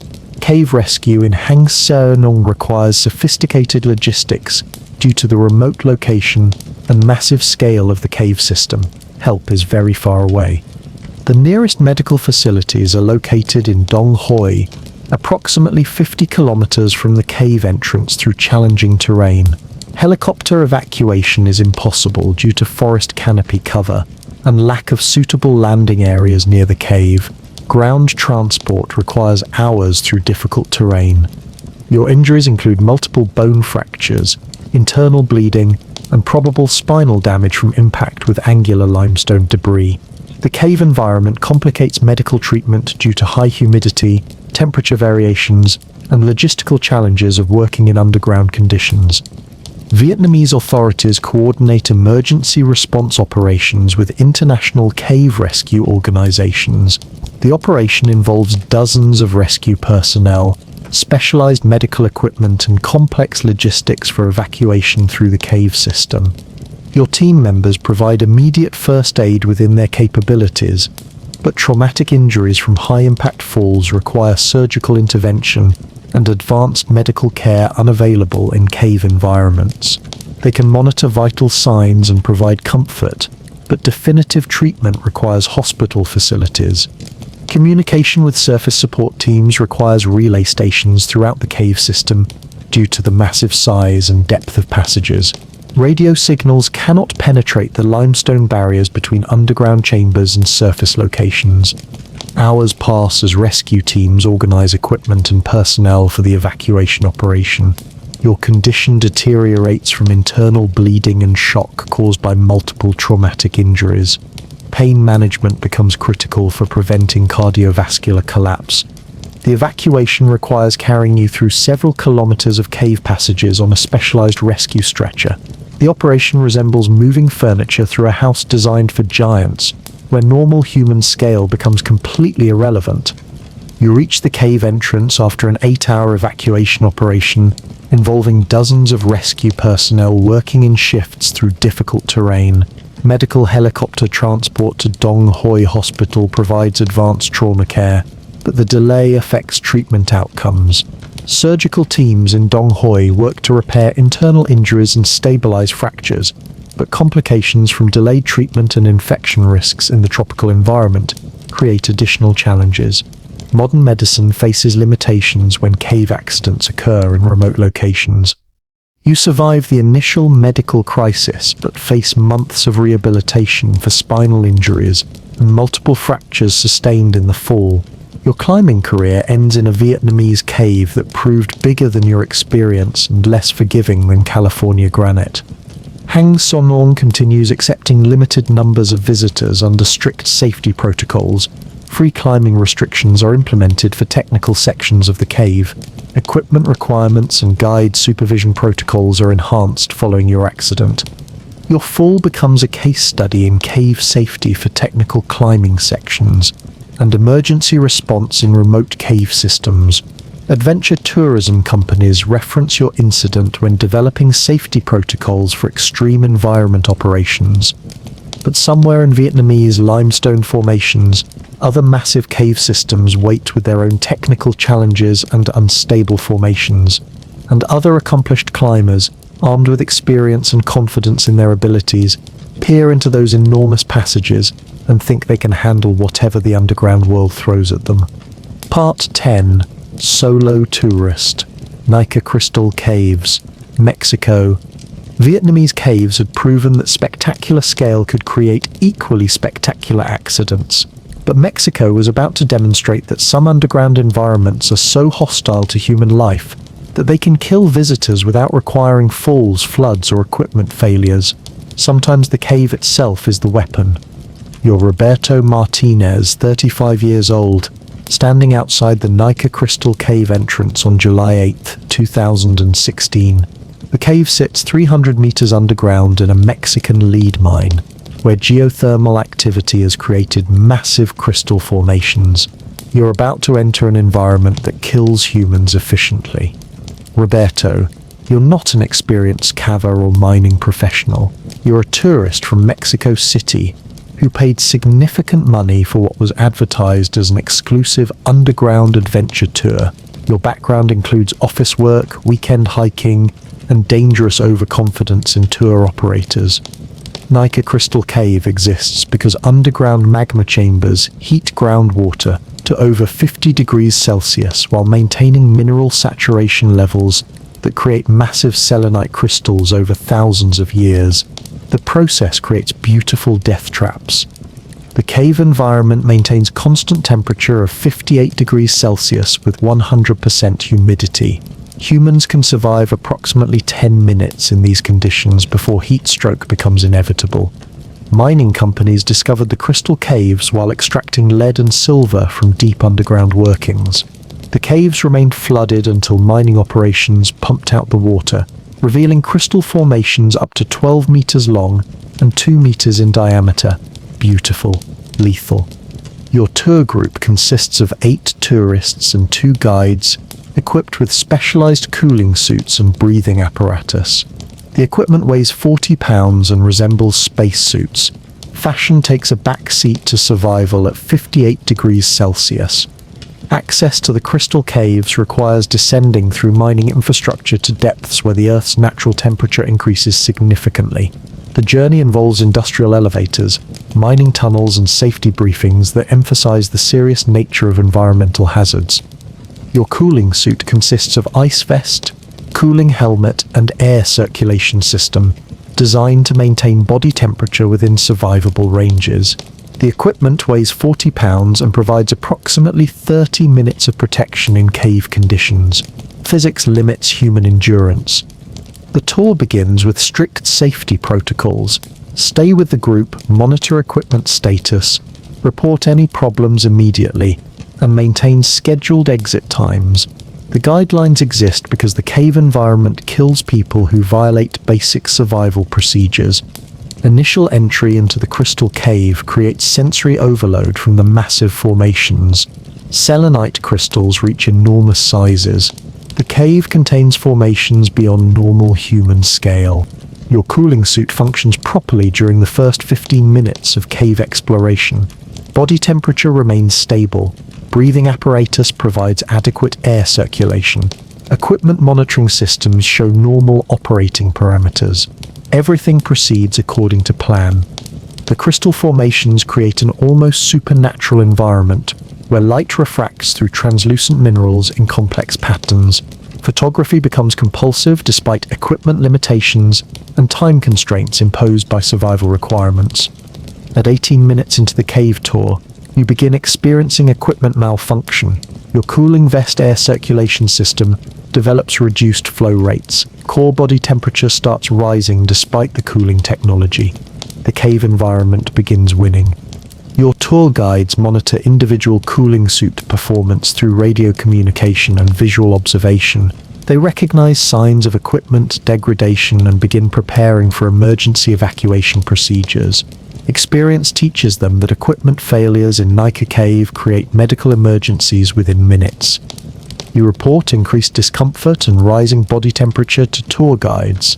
Standard protocol requires immediate evacuation when cooling systems show signs of failure. The cave environment provides no margin for error when life support systems malfunction. Above ground, Mexican summer weather provides typical desert heat that would feel refreshing compared to Nika Cave conditions. Mine workers operate surface facilities in temperatures that seem arctic compared to the underground crystal chambers. Surface heat becomes relative comfort. During evacuation procedures, you experience separation from the tour group when navigation becomes confused among the massive crystal formations. The cave's scale and uniformity create disorientation even for experienced guides. Getting lost in Nika Cave equals death sentence with 30-minute timer. Your cooling suit continues degrading as you attempt to find the tour group and cave exit. Rising body temperature affects mental clarity and decision-making ability. Heat stroke symptoms begin developing confusion, rapid heart rate, excessive sweating, followed by inability to sweat. The crystal cave environment accelerates heat stroke development through combination of extreme temperature, humidity, and physical exertion required for movement among massive formations. Your body's cooling systems cannot cope with environmental demands when equipment fails. 25 minutes after entering the cave, you collapse from heat exhaustion in a section where radio communication with guides is blocked by crystal formations. Your cooling suit has failed completely. Core body temperature exceeds safe limits for human survival. Tour guides realize you're missing when group count procedures reveal one fewer person than entered the cave. Emergency protocols require immediate search operations despite time limits imposed by their own cooling suit capabilities. Search teams equipped with backup cooling suits enter the crystal cave to locate you. The operation faces time constraints, because even backup equipment provides limited protection against cave environmental conditions. Rescue operations become races against thermodynamics. Mexican mine rescue teams coordinate emergency response operations with local medical facilities. The logistics involve specialized equipment for hot environment rescue and medical personnel trained in heat stroke treatment protocols. Your body is located 30 minutes after the search began, approximately 50 meters from the main tour route, in a section where crystal formations created navigation confusion. Core body temperature has risen to levels incompatible with brain function and cardiovascular stability. Medical personnel attempt resuscitation procedures, but prolonged exposure to extreme heat and humidity has caused multiple organ failure. Heat stroke damage to brain tissue and cardiovascular systems cannot be reversed with available medical interventions. You die from complications of heat stroke on July 8, 2016, approximately 1 hour after entering Nika Crystal Cave. The official cause of death lists environmental exposure and equipment failure as contributing factors. Mexican tourism authorities investigate the incident and implement enhanced safety protocols for Nika cave tours. Equipment redundancy requirements are increased. Group monitoring procedures are improved. Time limits for cave exposure are reduced. Mining companies operating Nika facilities review safety protocols and emergency response procedures. Equipment maintenance schedules are accelerated. Guide training programs are enhanced to address equipment failure scenarios. Your death becomes a case study in extreme environment tourism safety and the limitations of technology in hostile natural environments. Adventure tourism companies reference your incident when developing safety protocols for environmental extremes. But somewhere in Mexico's mining regions, other geothermal cave systems wait with their own hostile environmental conditions and equipment challenges, and other tourists attracted by unique geological wonders and confident in modern technology peer into those crystalline chambers and think human engineering can overcome whatever nature creates underground. Part 11. Cecilia W. Mexican Flooded Cave. Mexico's crystal caves had proven that sometimes the environment itself is the executioner. But the Yucatan Peninsula was about to demonstrate that combining cenotes with inexperienced divers creates death traps more efficient than any geothermal chamber. Water kills faster than heat when you can't breathe it. You're Cecilia Williams, 24 years old, floating in the crystal clear water of Dos Ojos cenote on March 22, 2018. The cenote looks inviting. Underwater cave systems extend in all directions. You're about to learn that pretty water drowns you just as efficiently as ugly water. Cecilia, you're a recreational diver from Toronto with an open water certification and dreams of underwater photography that exceed your training level. Your logbook shows 47 dives, mostly in Caribbean resort locations where the biggest danger is sunburn. Cave diving requires skills they don't teach in warm water resort courses. Dos Ojos cenote system extends for hundreds of kilometers through Yucatan limestone, connecting underground rivers that flow toward the Caribbean Sea. The water clarity rivals any swimming pool. Visibility extends for hundreds of feet. Everything looks safe until you realize you're in an overhead environment with one way out. Your dive plan involves following guideline ropes through the Barbie line, a popular route for inexperienced cave divers who want underwater cave experience without actually learning cave diving skills. The route penetrates several hundred meters into the cave system through passages designed to build confidence before killing people. Mexican cenote operations cater to tourists who want cave diving experiences without cave diving training. Guides lead untrained divers through underwater caves using techniques that would horrify certified cave diving instructors. Profit margins improve when safety requirements are relaxed. Your dive guide, Jorge, speaks limited English, but demonstrates enthusiasm that compensates for communication barriers. His certification credentials remain unclear, but he knows the popular tourist routes through Dos Ojos. Knowledge and competence are different things, particularly in underwater caves.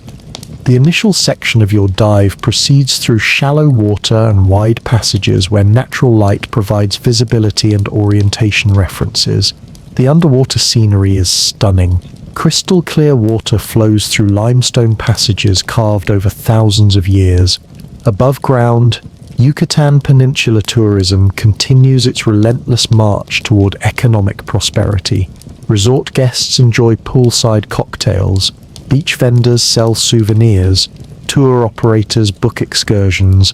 Nobody knows that a Canadian tourist is about to become another cenote diving statistic. Your underwater photography session begins enthusiastically as you document the cave formations and crystal clear water conditions.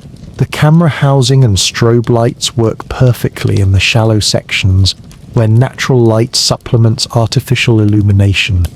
At approximately 100 meters penetration, Jorge signals for the group to follow him deeper into the cave system. The passage narrows slightly and descends toward areas where natural light begins fading. Your excitement overrides the nagging voice suggesting this might exceed your training level. The guideline rope provides navigation reference through the cave system, but your photography session creates problems with maintaining proper contact. Stopping for pictures while wearing bulky camera equipment makes following guidelines more difficult than advertised in tourist brochures. Your buoyancy control becomes problematic as excitement and task loading affect concentration levels. Recreational diving training emphasizes neutral buoyancy, but cave environments require precision that resort diving doesn't demand. Small mistakes have large consequences underground. Jorge maintains his position at the front of the dive group, but communication becomes difficult when photographers lag behind for pictures. Hand signals work poorly in low light conditions. Whistle signals don't work underwater. The group becomes spread out along the guideline. At 150 meters penetration, you become separated from the dive group while photographing a particularly impressive stalactite formation. Your camera strobe reflects off silt particles in the water, creating backscatter that reduces visibility temporarily. When visibility clears, Jorge and the other divers are no longer visible ahead on the guideline. You continue following the rope toward what you assume is the group's direction. The assumption proves fatal when multiple guideline branches create navigation confusion. Cave diving uses complex guideline systems where main lines connect to secondary exploration routes and emergency exit paths. Following the wrong guideline leads to dead ends, equipment traps, or sections of cave that require advanced technical diving skills. You select a guideline branch that leads toward deeper sections of the cave system rather than back toward the entrance. The mistake becomes apparent when the passage continues descending and narrowing beyond recreational diving limits. Your air supply consumption increases due to stress and physical exertion from swimming against slight current flow in the underground river system. Recreational diving air management assumes open water conditions where surface access is always available. The guideline you're following terminates at a restriction too narrow for comfortable passage by divers wearing standard recreational equipment. The dead end forces a decision: attempt to squeeze through unknown passage or turn around and find the correct route. You attempt to reverse course and locate the main guideline, but navigation becomes confusing when following routes backward through cave systems. Passages that seem obvious during forward travel become ambiguous when retraced in opposite directions. Your air supply reaches the halfway point according to gauge readings, but cave diving protocols require turning back much earlier to account for stress, exertion, and potential navigation delays. Recreational diving training doesn't include overhead environment gas management.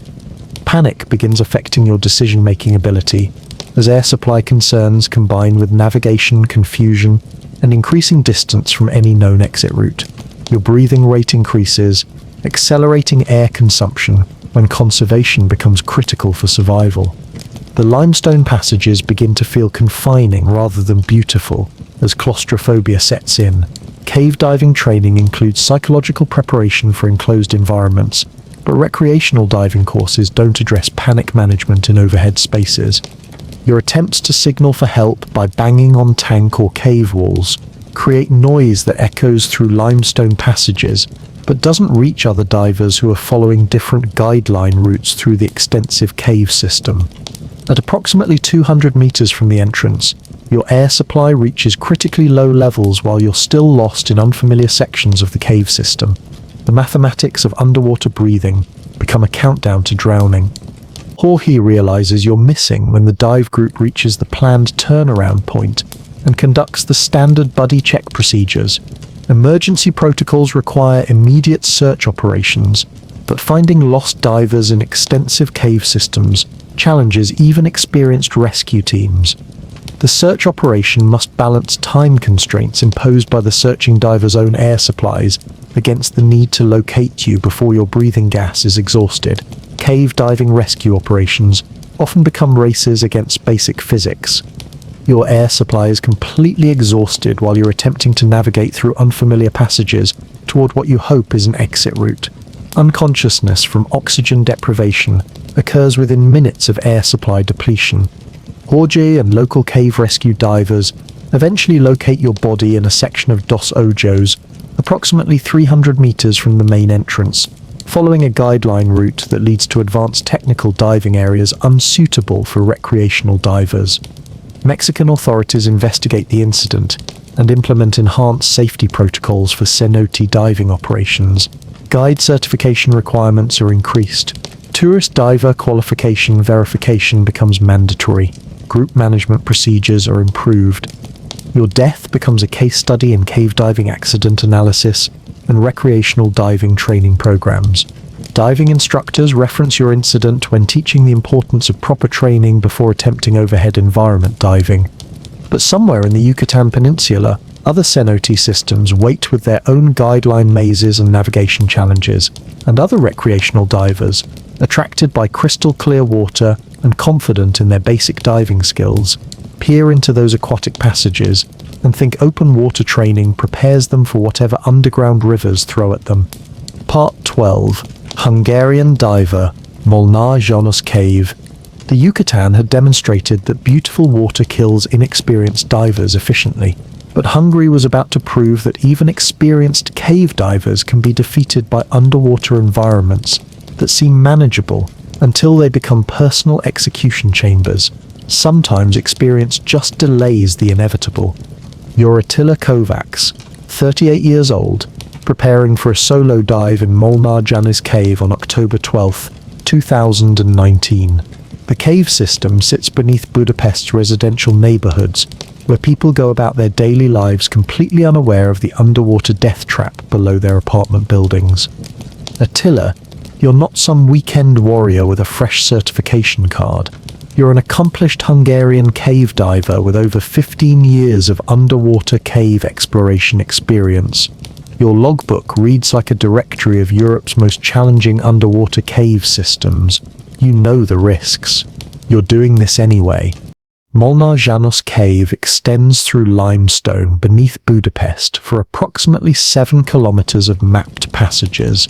The cave system connects to Budapest's thermal spring network, providing warm water that makes winter diving more comfortable than most European cave diving locations.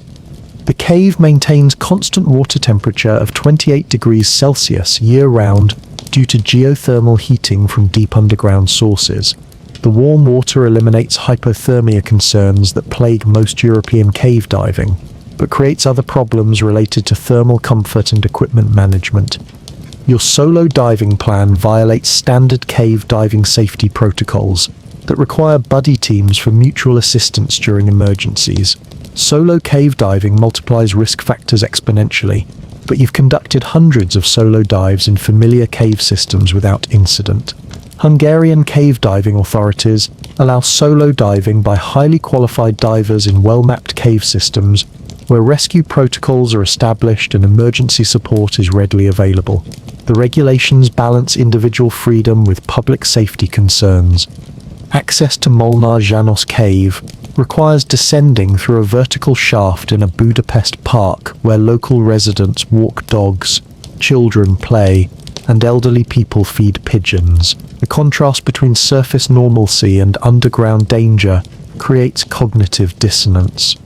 Your technical diving equipment includes multiple air sources, underwater navigation tools, emergency signaling devices, and backup lighting systems. The equipment load weighs over 50 kilograms and represents thousands of euros in specialized gear. The initial section of your dive proceeds through familiar territory that you've explored dozens of times previously. Muscle memory guides navigation through passages where visibility remains excellent due to the cave's thermal spring flow and lack of silt disturbance. Above ground, Budapest autumn weather provides typical Central European atmospheric drama. Office workers hurry to meetings. Students attend lectures. Shopkeepers serve customers. Nobody knows that an experienced cave diver is about to make his final mistake 30 meters below street level. Your dive plan involves exploring recently discovered passages that extend the known limits of the cave system. New cave exploration requires skills that exceed normal cave diving. Navigation in unmapped territory, assessment of passage stability and decision-making without established safety protocols. At approximately 800 meters penetration, you encounter a restriction that requires removing equipment to pass through safely. Equipment removal underwater demands precise coordination and familiarity with gear configuration. Small mistakes create large problems quickly. The restriction passage measures approximately 60 centimeters in diameter, requiring you to remove your breathing apparatus and push it ahead while squeezing through the opening. Standard technique for experienced cave divers, but always dangerous even with proper execution. Your breathing apparatus becomes lodged in the restriction ahead of your body position. The equipment that should sustain your life becomes an obstacle blocking your passage. You can't reach it to clear the obstruction. You can't breathe without it. Cave diving equipment configurations include backup breathing sources for exactly this type of emergency. Your backup regulator should provide adequate air supply to resolve the problem and exit safely, should being the operative word in underground emergencies. Your backup breathing system functions initially, but develops flow restriction that reduces air delivery to inadequate levels for sustained activity. The malfunction provides enough air to maintain consciousness, but insufficient breathing gas for problem-solving activities. Solo diving means no buddy assistance during equipment emergencies. The skills and redundancy that keep buddy teams alive become inadequate when problems exceed individual capability to resolve independently. Cave diving pushes human limitations constantly. You attempt to dislodge your primary breathing equipment from the restriction using improvised tools and techniques, but the lodged gear remains firmly stuck in the limestone passage. Every movement forward is blocked by equipment. Every movement backward is blocked by restriction geometry. The mathematics of underwater breathing become a countdown to unconsciousness as your backup air supply diminishes. While attempting unsuccessfully to resolve the equipment jam, time becomes your enemy as much as the limestone restriction. Your mental clarity decreases as carbon dioxide buildup affects cognitive function during the extended emergency. Problem-solving ability deteriorates precisely when clear thinking becomes most critical for survival. The cave environment exploits human psychological weaknesses. Budapest residents continue their daily routines 30 meters above your emergency. Commuters use public transportation. Restaurants serve lunch. University students attend afternoon classes. Life proceeds normally, while you die slowly in a limestone tube. Hungarian cave rescue teams receive notification when you fail to surface at your planned time. But solo diving emergencies provide fewer clues about diver location and problem specifics compared to buddy team incidents where survivors can provide information. The search operation faces challenges related to the extensive size of Molnar Janos Cave and your unknown penetration route into unmapped sections. Finding one diver in 7 kilometers of underwater passages requires systematic search techniques and significant manpower. Cave diving rescue teams locate your body approximately 36 hours after your planned surface time, wedged in the restriction passage where equipment failure and passage geometry created an inescapable trap. Recovery operations require specialized techniques to extract both diver and equipment. Hungarian diving authorities investigate the incident and review solo diving regulations for cave environments. Equipment redundancy requirements are enhanced. Solo diving qualification standards are increased. Emergency communication protocols are improved. Your death becomes a case study in cave diving equipment management and solo diving risk assessment. Technical diving training programs reference your incident when teaching equipment configuration and emergency procedures for restriction passages. But somewhere beneath Budapest's thermal springs, other underwater cave systems wait with their own restrictions, equipment challenges, and solo diving opportunities. And other experienced cave divers, confident in their equipment and skills, peer into those warm passages and think they can handle whatever the limestone throws at them. Part 13. Cave Rescue Fatality. British Pothala Yorkshire Dales. Hungary had proven that even experienced solo divers could be defeated by equipment failures in tight spaces. But the Yorkshire Dales was about to demonstrate that sometimes the people trying to save lives become victims themselves. Cave rescue operations can be just as deadly as the original accidents. You're Simon Weatherall, 42 years old, rappelling into Gaping Gill Cave on November 15th, 2020. You're not here for recreation. You're a member of the Cave Rescue Organization, responding to reports of an injured caver trapped in the main chamber. You're about to learn that rescue operations can kill rescuers as efficiently as they save victims. Simon, you're not some amateur volunteer with good intentions and inadequate training. You're an experienced cave rescuer with 23 years of underground rescue experience. Your resume includes dozens of successful cave rescue operations throughout the Yorkshire Dales. You've saved lives. Today, the cave system wants yours. Gaping Gill Cave contains one of Britain's largest underground chambers, reached through a vertical shaft that drops 110 meters into limestone formations. The main chamber could hold York Minster Cathedral with room for parking. The vertical access creates unique rescue challenges. The original emergency involves a caver who fell approximately 20 meters in the main chamber, sustaining suspected spinal injuries and multiple fractures. Standard cave rescue protocol requires rapid response with specialized medical equipment and evacuation techniques.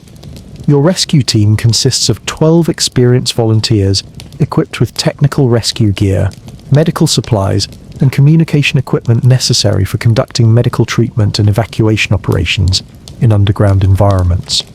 Yorkshire weather provides typical November atmospheric hostility, freezing rain, high winds, and visibility that makes driving dangerous for normal humans with normal destinations.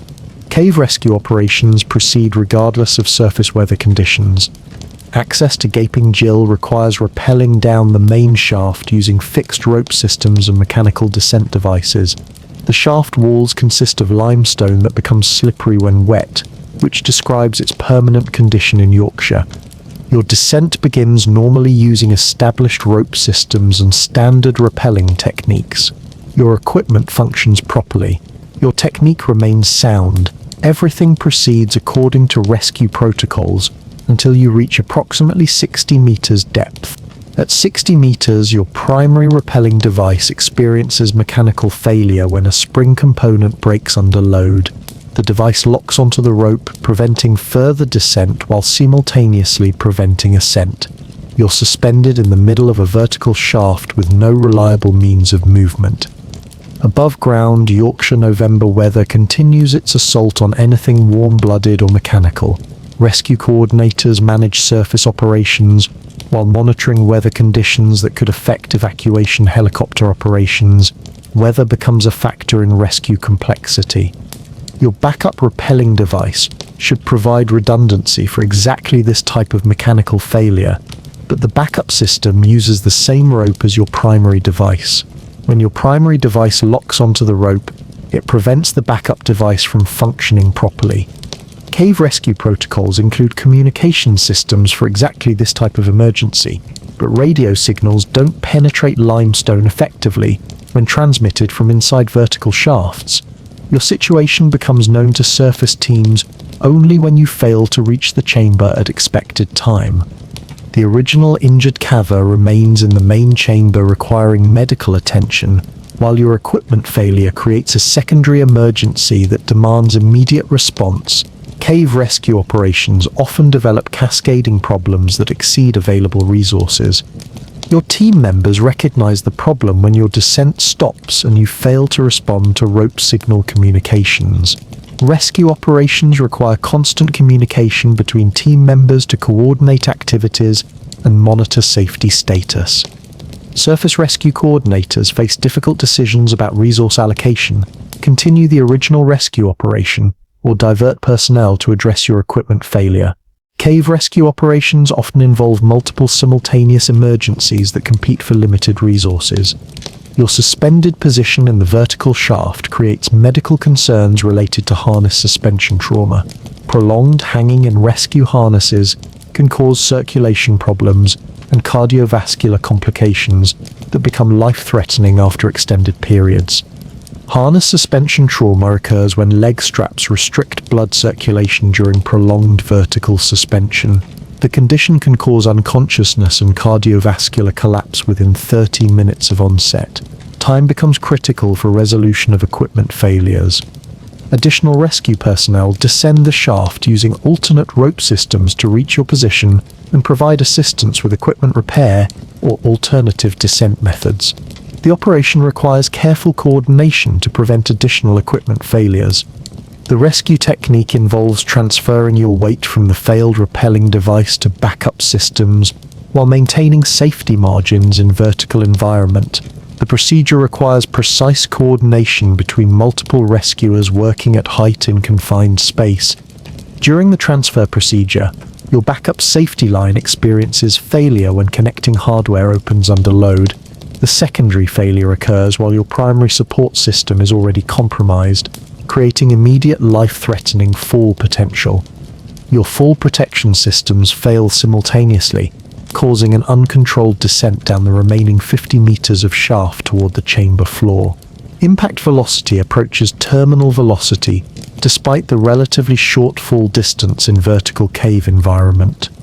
You impact the chamber floor at approximately 40 miles per hour, sustaining massive traumatic injuries that are immediately fatal. The original injured cava witnesses your fall from his position 20 meters away where he's been waiting for rescue. Your death creates psychological trauma for the original victim and rescue team members who witnessed the accident. Cave rescue operations involve emotional stress that affects decision-making and performance during critical operations. The rescue operation continues with reduced personnel as teams deal with recovering your body while simultaneously treating the original injured cava. Resource limitations force difficult priorities during complex multi-casualty incidents. Yorkshire cave rescue organisations conduct extensive investigation into equipment failure causes and rescue procedure modifications to prevent similar incidents. Equipment testing protocols are enhanced, redundancy requirements are increased. Your death becomes a case study in cave rescue safety and equipment reliability under field conditions. Rescue training programs reference your incident when teaching equipment inspection and redundancy planning for vertical rescue operations. Cave Rescue Organization implements memorial protocols honoring rescue personnel killed during operations. Your name joins others who died while attempting to save lives in Yorkshire's underground environment. But somewhere in the Yorkshire Dales, other vertical cave systems wait with their own rescue challenges and equipment failure potential, and other experienced rescue personnel, dedicated to saving lives and confident in their equipment, prepare for operations and think their training and redundancy will handle whatever the limestone throws at them. Part 14. Icy Land Ice Cave Fall. Yorkshire had demonstrated that equipment failures could kill experienced rescuers as efficiently as inexperienced cavers, but Iceland was about to prove that some cave environments combine multiple lethal factors into perfect storms that defeat any level of human preparation. Ice caves don't just kill people, they erase them.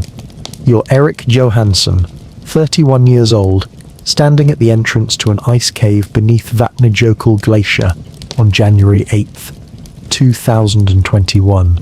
The cave opening glows with ethereal blue light that photographers travel thousands of miles to capture. You're about to enter an environment that treats human life as a temporary inconvenience in geological processes that span millennia. Eric, you're not some tourist with a camera phone and delusions of Instagram fame. You're a professional glacier guide from Sweden with 8 years of ice cave guiding experience across Scandinavia. Your qualifications include ice climbing instruction, glacier rescue certification, and intimate knowledge of ice formation behavior. You understand ice. Ice doesn't care. Vatnajökull Glacier covers approximately 8,000 square kilometers of Iceland, with ice layers reaching depths of nearly 1 kilometer. The glacier creates and destroys ice caves constantly through melting, refreezing, and movement that reshape underground passages on seasonal and daily cycles.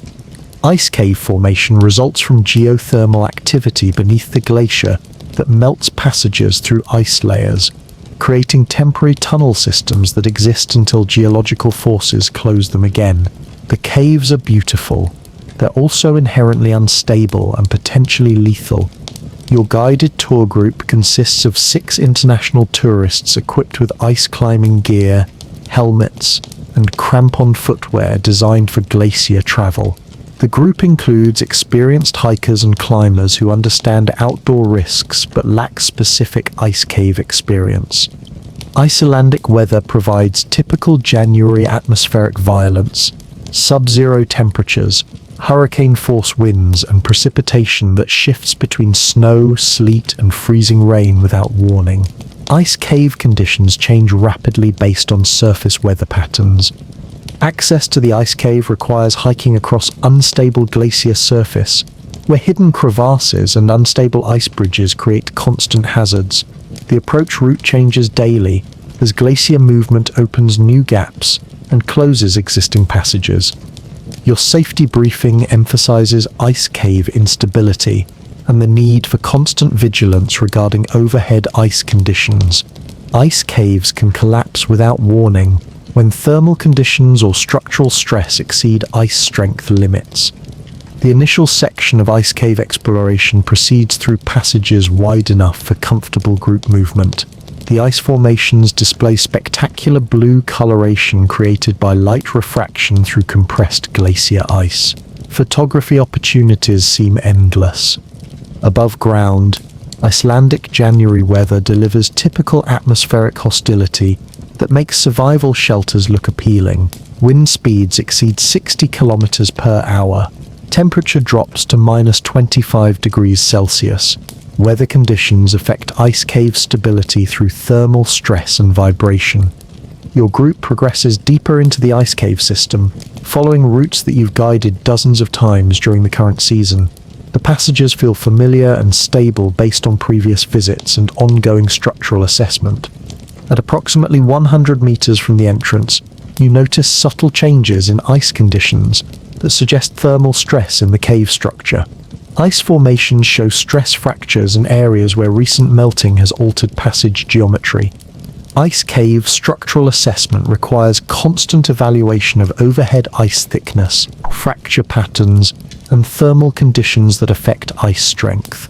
Professional guides develop intuition about ice stability through experience, but ice physics operates independently of human judgment. Your group stops for photography session.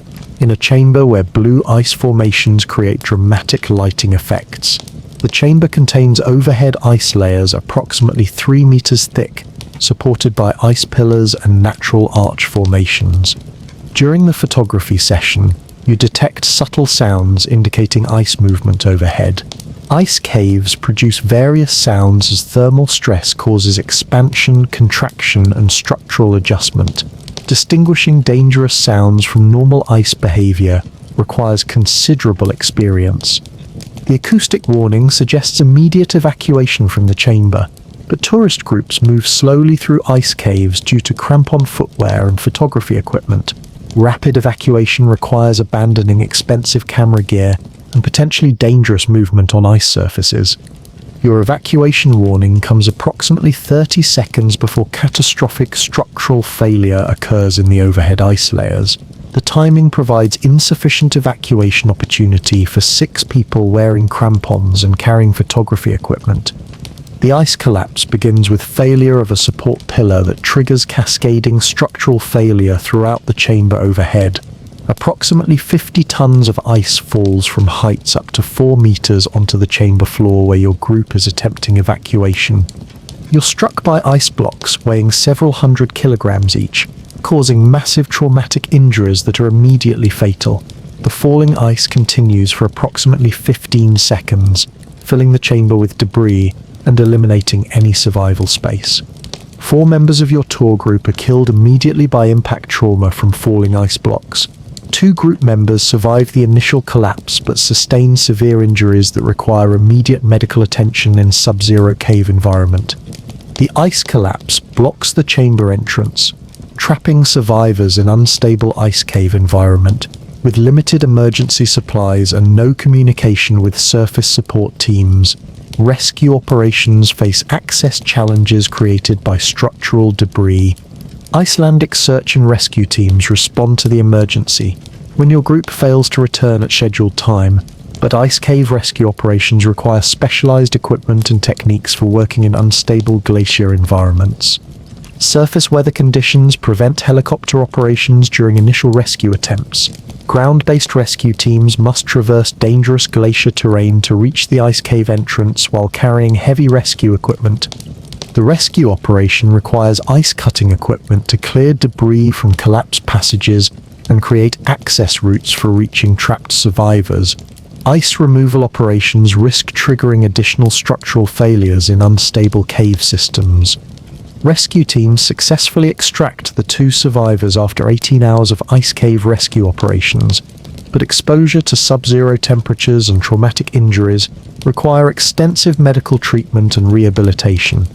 Your body and those of 3 other group members are recovered during subsequent operations when ice conditions stabilize enough to allow safe access to collapse areas. Ice preservation maintains body condition but complicates recovery operations. Icelandic authorities investigate ice cave tourism safety protocols and implement enhanced structural assessment requirements for guided tours. Professional guide training programs are expanded to include advanced ice structural engineering concepts. Your death becomes a case study in ice cave tourism safety and glacier environment risk management. Adventure tourism companies reference your incident when developing safety protocols for ice cave operations in unstable glacier environments. But somewhere beneath Iceland's glaciers, other ice caves form and evolve through geological processes that create temporary underground spaces of stunning beauty and lethal instability. And other professional guides, armed with experience and training, lead groups into those crystalline passages and think human knowledge can predict what ice will do next. Part 15. The Girl in the Crevice, Italian Alps Cave. Iceland had proven that ice caves could eliminate entire groups with geological efficiency, but the Italian Alps was about to demonstrate that sometimes the most tragic cave deaths involve people who never intended to go caving at all. Sometimes caves hunt their victims rather than waiting for volunteers. You're Isabella Romano, 16 years old, hiking with friends through the Dolomites on August 3rd, 2022. The limestone peaks rise around you in postcard perfection. You're not planning to explore any caves. You just want to take some selfies at a scenic overlook. The mountains have different plans for your afternoon. Isabella, you're not an experienced hiker or mountaineer. You're a teenager from Rome on summer vacation with 3 school friends, equipped with hiking boots purchased last week and confidence borrowed from social media adventure posts. Your preparation for alpine hiking includes watching YouTube videos and buying matching outdoor gear. The Dolomites contain thousands of limestone caves, crevices and underground chambers created by water erosion over millions of years. Many cave entrances are hidden by vegetation, snow or natural camouflage that makes them invisible until someone steps directly onto them. Your hiking route follows established trails through alpine meadows where wildflowers bloom and tourists take photographs against dramatic mountain backdrops. The area seems perfectly safe for recreational hiking by people with minimal mountain experience. Italian alpine weather provides typical summer conditions, warm temperatures, afternoon thunderstorms, and rapid weather changes that transform pleasant hiking into survival challenges. Mountain weather affects visibility, footing conditions, and decision-making quality. Your group decides to leave the marked trail to reach a scenic overlook where social media posts show other visitors taking dramatic photographs against Dolomite Peak backgrounds. Off-trail travel in limestone terrain creates exposure to hidden geological hazards. The limestone terrain contains numerous karst features including sinkholes, crevices, and cave entrances that may be concealed by thin soil layers, vegetation, or snow accumulation. Walking on limestone requires constant awareness of ground stability. Your planned photography session requires accessing a rocky outcrop approximately 50 meters from the established trail through terrain that appears stable and safe for foot travel. The approach route crosses limestone areas with subsurface cave development. Above ground, Italian alpine tourism continues its profitable summer season.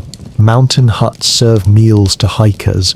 Cable cars transport tourists to scenic viewpoints. Alpine rescue teams conduct routine training exercises completely unaware that a teenager is about to fall into a hidden cave system.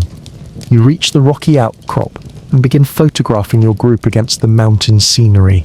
The photography session proceeds normally until you step backward to frame a group shot and step onto ground that appears solid but conceals a limestone crevice. The ground collapses beneath your feet, dropping you into a vertical limestone crack, approximately 2 meters wide and 15 meters deep. The crevice represents the beginning of a cave system that extends underground through the mountain. Your fall stops when your body becomes wedged between limestone walls in a section of the crevice where the width narrows to slightly less than your shoulder span. The position prevents further falling but creates entrapment in vertical limestone chimney. Your friends hear your fall and calls for help, but they cannot see you due to the crevice depth and narrow opening. Visual contact is impossible from surface level. Voice communication confirms that you're conscious and responding but trapped in unknown underground position. The crevice walls consist of limestone that provides minimal handhold or foothold opportunities for self-rescue attempts. Your position wedged between walls prevents effective climbing movement upward or downward. You're trapped in a limestone vise. Your friends attempt rescue using improvised rope systems created from backpack straps and hiking equipment, but their limited technical knowledge and inadequate equipment make effective rescue impossible. Teen tourists don't carry professional rescue gear. One friend runs back toward the marked trail to find other hikers who might have rescue equipment or communication devices to contact alpine rescue teams. The nearest emergency services are located in valley towns over an hour away by helicopter. Your position in the limestone crevice becomes increasingly uncomfortable as your body weight creates pressure points against the rock walls. The wedged position restricts circulation and breathing while preventing any significant movement for comfort adjustment. Italian Alpine Rescue Services receive notification of your accident through emergency communication systems, but crevice rescue operations require specialized personnel and equipment that must be transported to remote mountain locations by helicopter. The rescue response includes alpine rescue technicians, medical personnel and technical rope specialists equipped with mechanical advantage systems for extracting trapped persons from vertical rock environments. The equipment load requires multiple helicopter flights. Weather conditions in the Dolomites begin deteriorating as afternoon thunderstorms develop typical alpine atmospheric violence. Helicopter operations face restrictions due to wind, visibility, and lightning risks that affect rescue timeline and safety margins. Your physical condition deteriorates as hours pass in the cramped limestone crevice. The wedged position causes circulation problems, muscle cramping, and psychological stress from claustrophobic environment and uncertain rescue timeline. Rescue teams reach your location approximately 4 hours after the initial accident, but crevice extraction requires complex rigging systems and careful planning to prevent injury during extraction operations. Technical rescue operations cannot be rushed safely. The extraction technique involves lowering rescue personnel into the crevice to assess your condition and attach lifting harnesses, while mechanical advantage systems are rigged at surface level. The operation requires precise coordination in confined vertical space. During extraction preparation, your condition becomes critical as prolonged immobilization causes circulation, compromise, and metabolic stress. Medical personnel monitor your vital signs through voice communication, but cannot provide direct physical intervention until extraction. Your body position in the limestone wedge creates compression injuries to chest and limbs that restrict breathing and circulation. The injuries worsen with time as body weight and rock pressure combine to compromise cardiovascular function. Rescue teams successfully attach lifting harnesses and begin extraction procedures using mechanical advantage pulley systems, which a weakened condition makes the lifting process extremely delicate to prevent additional injury during movement. You lose consciousness during the extraction process as circulation problems and metabolic stress overwhelm your cardiovascular system. Medical personnel provide immediate treatment upon reaching surface level, but prolonged compression has caused irreversible damage. Advanced life support measures are initiated immediately upon surface extraction, but multiple organ failure from compression injuries and circulation compromise cannot be reversed with available emergency medical interventions in mountain environment. You die from complications of prolonged compression and circulation compromise on August 3, 2022, approximately 6 hours after falling into the limestone crevice during what should have been a routine photography session. Italian Alpine authorities investigate the incident and implement enhanced trail safety protocols, including warning systems for known karst hazards and improved emergency communication coverage in popular hiking areas. Mountain rescue organizations develop specialized training programs for crevice rescue operations and equipment. Your death becomes a case study in alpine hiking safety and the hidden dangers of limestone terrain for recreational hikers without technical climbing experience or specialized knowledge of geological hazards. Local hiking guides begin including karst hazard awareness and safety briefings for tourists visiting limestone mountain areas. Trail marking systems are enhanced to indicate areas where hidden crevices and cave entrances create fall hazards. But somewhere in the Italian Alps, other limestone peaks contain thousands of hidden crevices, sinkholes, and cave entrances concealed beneath innocent-looking ground surfaces, and other young hikers attracted by scenic photography opportunities and confident in their basic hiking skills step off established trails and think solid ground is guaranteed in mountain environments. Part 16. Sump Trap Death. Thailand. The Italian Alps had proven that caves actively hunt victims who never planned to go underground. But Thailand was about to demonstrate that underwater cave systems can create death traps so efficient that experienced divers die before they realize they're in trouble. Sometimes the water looks inviting until it becomes your tomb.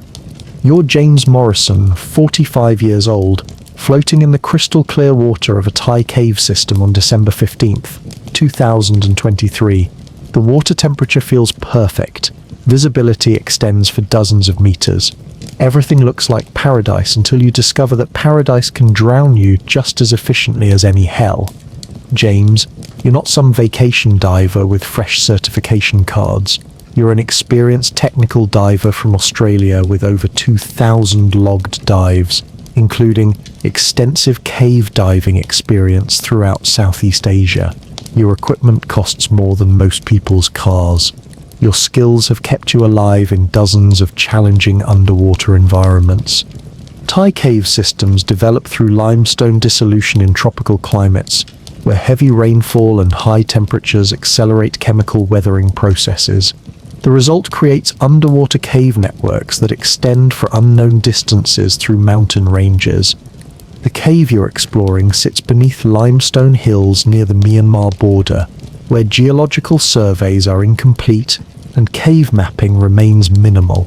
Local diving operations market the location as an undiscovered paradise for experienced technical divers seeking new challenges. Your dive plan involves exploring recently discovered passages that may connect to other cave systems in the region. Solo technical diving in unmapped underwater caves violates every safety protocol ever written, but you've conducted similar dives throughout Southeast Asia without incident. Thai authorities regulate cave diving minimally compared to European or American standards. Local dive operators prioritize customer freedom over safety restrictions, allowing experienced divers to explore cave systems using their own judgment about risk management. Your technical diving equipment includes multiple air sources, underwater navigation tools, emergency signaling devices, and backup lighting systems. The gear configuration represents thousands of dollars in specialized equipment and years of technical diving experience. The initial section of your dive proceeds through spectacular limestone formations in crystal clear water, where visibility rivals any swimming pool. Tropical fish swim through underwater passages, creating an almost surreal underwater ecosystem. Above ground, Thai tropical weather delivers typical December perfection. Warm temperatures, light breezes, and sunshine that makes outdoor activities irresistible. Local villagers tend rice fields. Tourist boats navigate coastal waters. Nobody knows that an Australian diver is swimming toward his death. Your underwater navigation leads through increasingly narrow passages as you follow what appears to be a main cave route, deeper into the limestone mountain. The passages maintain adequate size for comfortable diving while offering spectacular geological formations.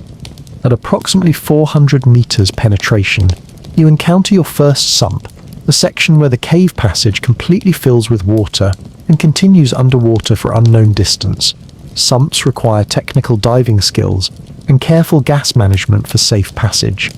Cave diving protocols require laying guidelines through sumps for navigation reference during exit procedures.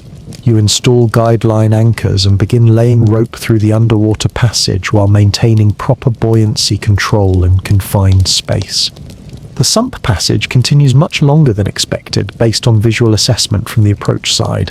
What appeared to be a short underwater section extends for over 100 meters through completely flooded limestone tunnel. Your air consumption increases due to exertion and stress from navigating through extended underwater passage in confined space. Technical diving gas management assumes known distances and established route familiarity, not exploration of unknown cave sections. The guideline you're laying becomes tangled in limestone projections during passage through a particularly narrow section of the sump tunnel. Untangling guidelines underwater while managing buoyancy and air consumption requires significant time and breathing gas. Your primary air supply reaches the 1/3 depletion point according to technical diving protocols, requiring immediate exit from the cave system. However, you're currently in the middle of an extended sump passage with unknown distance remaining to air-filled cave sections. Technical diving emergency procedures require continuing forward when retreat distance exceeds advance distance to the nearest air supply. You continue through the sump hoping to reach air-filled passage before your breathing gas is exhausted. The sump passage extends much further than calculated, continuing underwater through limestone formations that show no indication of air-filled chambers ahead. Your air supply calculations become increasingly critical as breathing gas diminishes. At approximately 600 meters total penetration, your primary air supply approaches exhaustion, while you remain in completely flooded passage with no access to air-filled cave sections. Your backup air sources provide limited breathing gas for emergency situations. Cave diving backup air supplies are designed for short-duration emergencies, not extended underwater travel through flooded passages. The mathematics of underwater breathing become a countdown to unconsciousness as your air reserves diminish rapidly. Your attempts to reverse course and exit through the sump passage face the same distance and air supply limitations that prevented safe retreat earlier. The sump has become a trap where forward and backward travel both exceed available breathing gas supplies. Thai cave rescue capabilities remain limited compared to European or American technical rescue resources. Remote location and limited communication infrastructure delay emergency response when divers fail to surface at planned times. Your body is eventually discovered by technical divers conducting search operations approximately 2 weeks after your disappearance. Recovery operations require specialized equipment and experienced technical divers capable of penetrating extended sump passages. Post-incident analysis reveals that the sump passage extends over 200 meters through completely flooded limestone tunnel before reaching air-filled cave chambers. The distance exceeds safe penetration limits for solo technical diving with standard air supplies. Thai diving authorities implement enhanced safety protocols for cave diving operations, including mandatory buddy teams for sump exploration and improved emergency communication requirements for remote cave diving locations. Your death becomes a case study in technical diving gas management and sump penetration safety protocols. Cave diving training programs reference your incident when teaching air supply planning for extended underwater passages. But somewhere in Thailand's limestone mountains, other unexplored cave systems wait with their own extended sumps and underwater passages that challenge technical diving capabilities. And other experienced technical divers, confident in their skills and equipment, peer into those crystal clear waters and think their experience can handle whatever the limestone throws at them. Part 17. South African Gas Leak Cave Death. Thailand had demonstrated that even experienced technical divers could be defeated by underwater passages that exceeded gas supply calculations. But South Africa was about to prove that some caves kill visitors through invisible atmospheric hazards that provide no warning until symptoms become fatal. Sometimes the air itself becomes poison. You're David van der Merwe, 28 years old, standing outside Sudwala Caves on March 22nd, 2024. The cave system stretches through Mpumalanga limestone, where ancient geological processes created passages that tourists visit by the thousands. You're about to discover that popular tourist caves can harbor invisible killers. David, you're not a professional caver or mining engineer. You're a maintenance worker employed by the cave tourism operation to repair lighting systems and maintain walkways in sections of the cave normally closed to public tours. Your job requires working alone in cave areas where atmospheric monitoring isn't routine. Sudwala Caves operate as a major tourist attraction featuring guided tours through spectacular limestone formations, illuminated by artificial lighting systems. The public tour routes cover approximately 2 kilometers of mapped passages deemed safe for general public access. Your maintenance assignment involves replacing damaged lighting fixtures in the Devil's Workshop, a section of cave approximately 1 kilometer from the main entrance through passages not included in standard tourist routes. The work requires several hours in confined underground space. South African cave safety regulations require atmospheric monitoring for industrial operations, but don't mandate continuous monitoring for maintenance work in established cave systems with good ventilation history. The oversight proves fatal when geological conditions change. Your equipment includes basic electrical tools, replacement lighting fixtures, and standard industrial safety gear. The equipment list doesn't include atmospheric monitoring devices because maintenance work in tourist caves typically doesn't involve atmospheric hazards.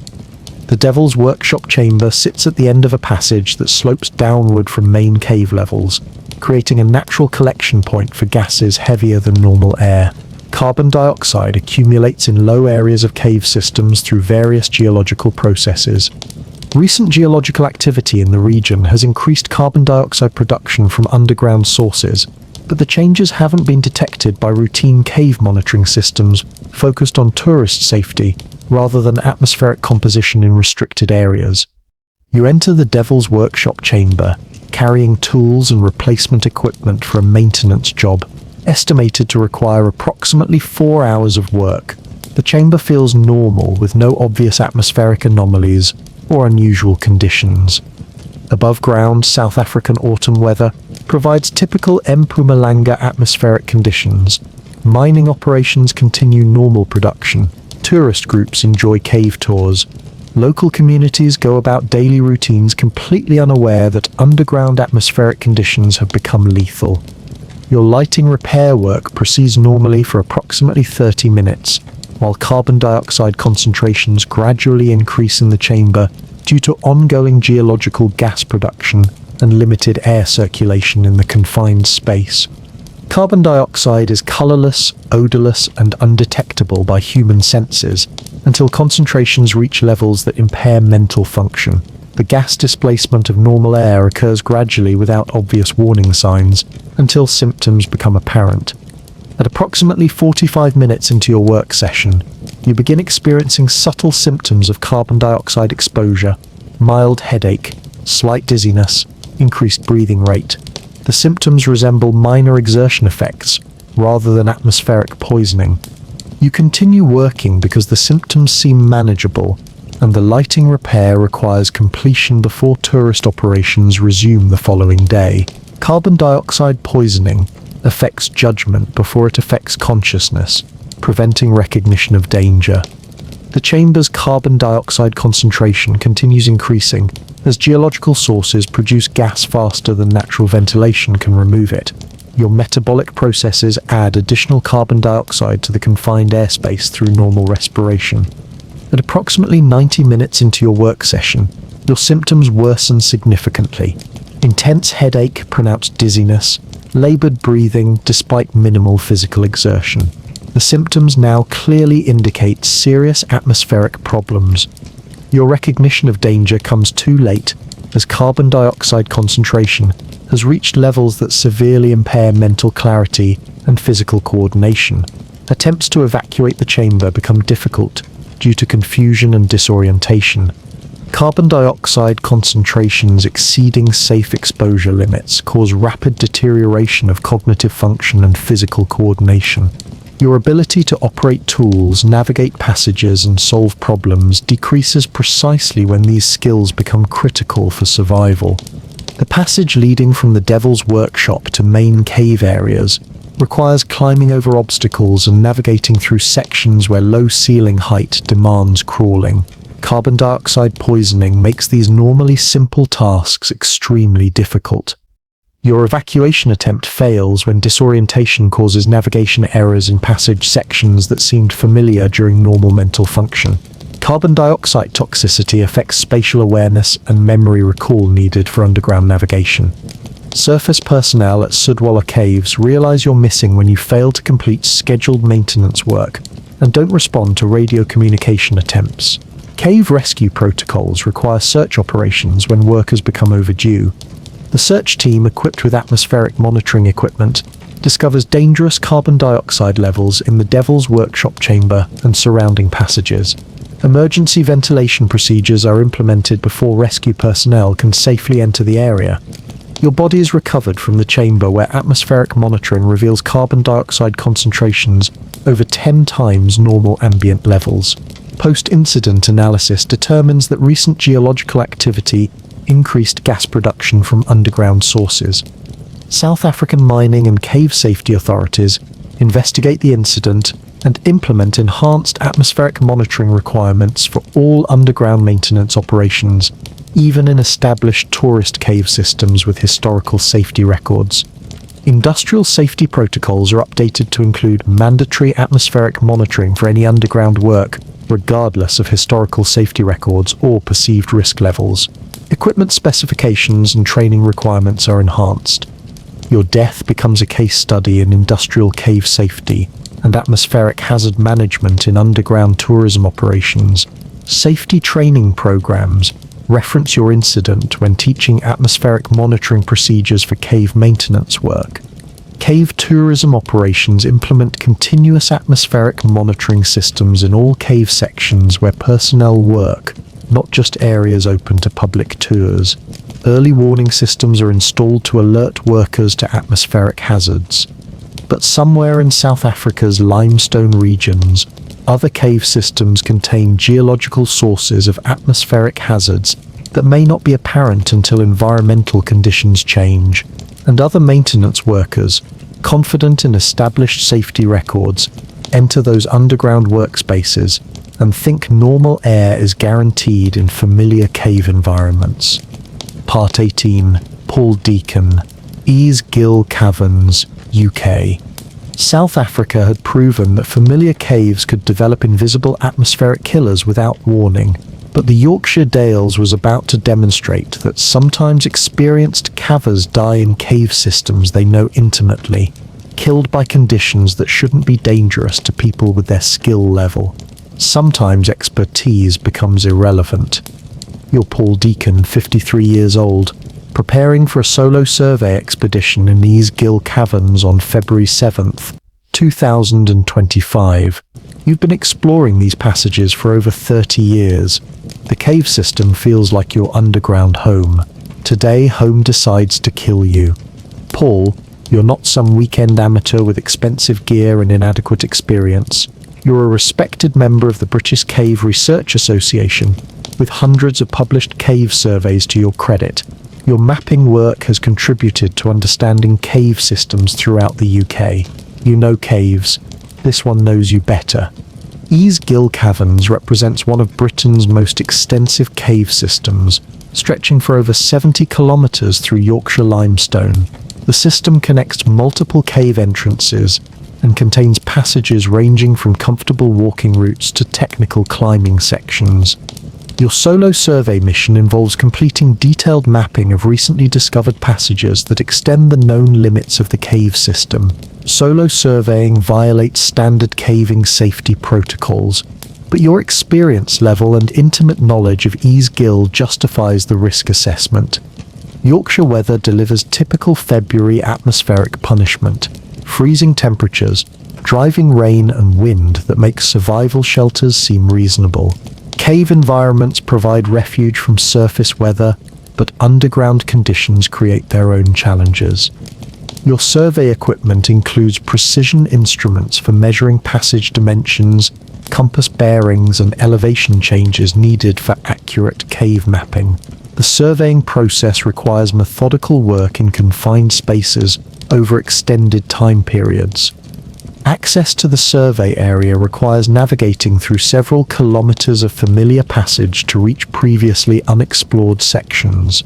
Your route follows established pathways through cave areas you've surveyed dozens of times over 3 decades. The initial section of your expedition proceeds routinely through passages where muscle memory guides navigation and well-worn techniques handle standard obstacles. Everything feels familiar and manageable based on extensive previous experience. Above ground, Yorkshire February weather continues its assault on anything warm or dry. Farmers tend livestock in conditions that test human endurance. Village residents stay indoors. Nobody knows that an experienced caver is about to encounter the impossible in familiar underground territory. Your survey work reaches the previously unexplored section where new discoveries await mapping and documentation. The passage appears typical for Ease Gill: limestone walls, moderate dimensions, stable ceiling structure. Nothing suggests unusual hazards. At approximately 2 kilometers from the cave entrance, you encounter unexpected water flow in a passage that has been dry during all previous visits. Underground water conditions change based on surface rainfall, but the current flow volume seems excessive for recent weather. Cave hydrology responds to surface precipitation with delays that vary based on geological structure and distance from surface water sources. Heavy rainfall from previous weeks may be reaching underground systems through slow infiltration processes. Your passage through the water-filled section initially seems manageable despite unexpected conditions. Water depth reaches approximately waist level, requiring careful movement to maintain balance and protect survey equipment from water damage.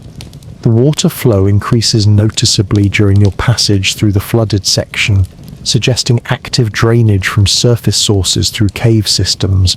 Flow velocity makes movement increasingly difficult and creates concern about exit route conditions. Yorkshire weather patterns can produce rapid snowmelt and rainfall combinations that overwhelm cave drainage systems, creating flash flood conditions in passages normally considered safe.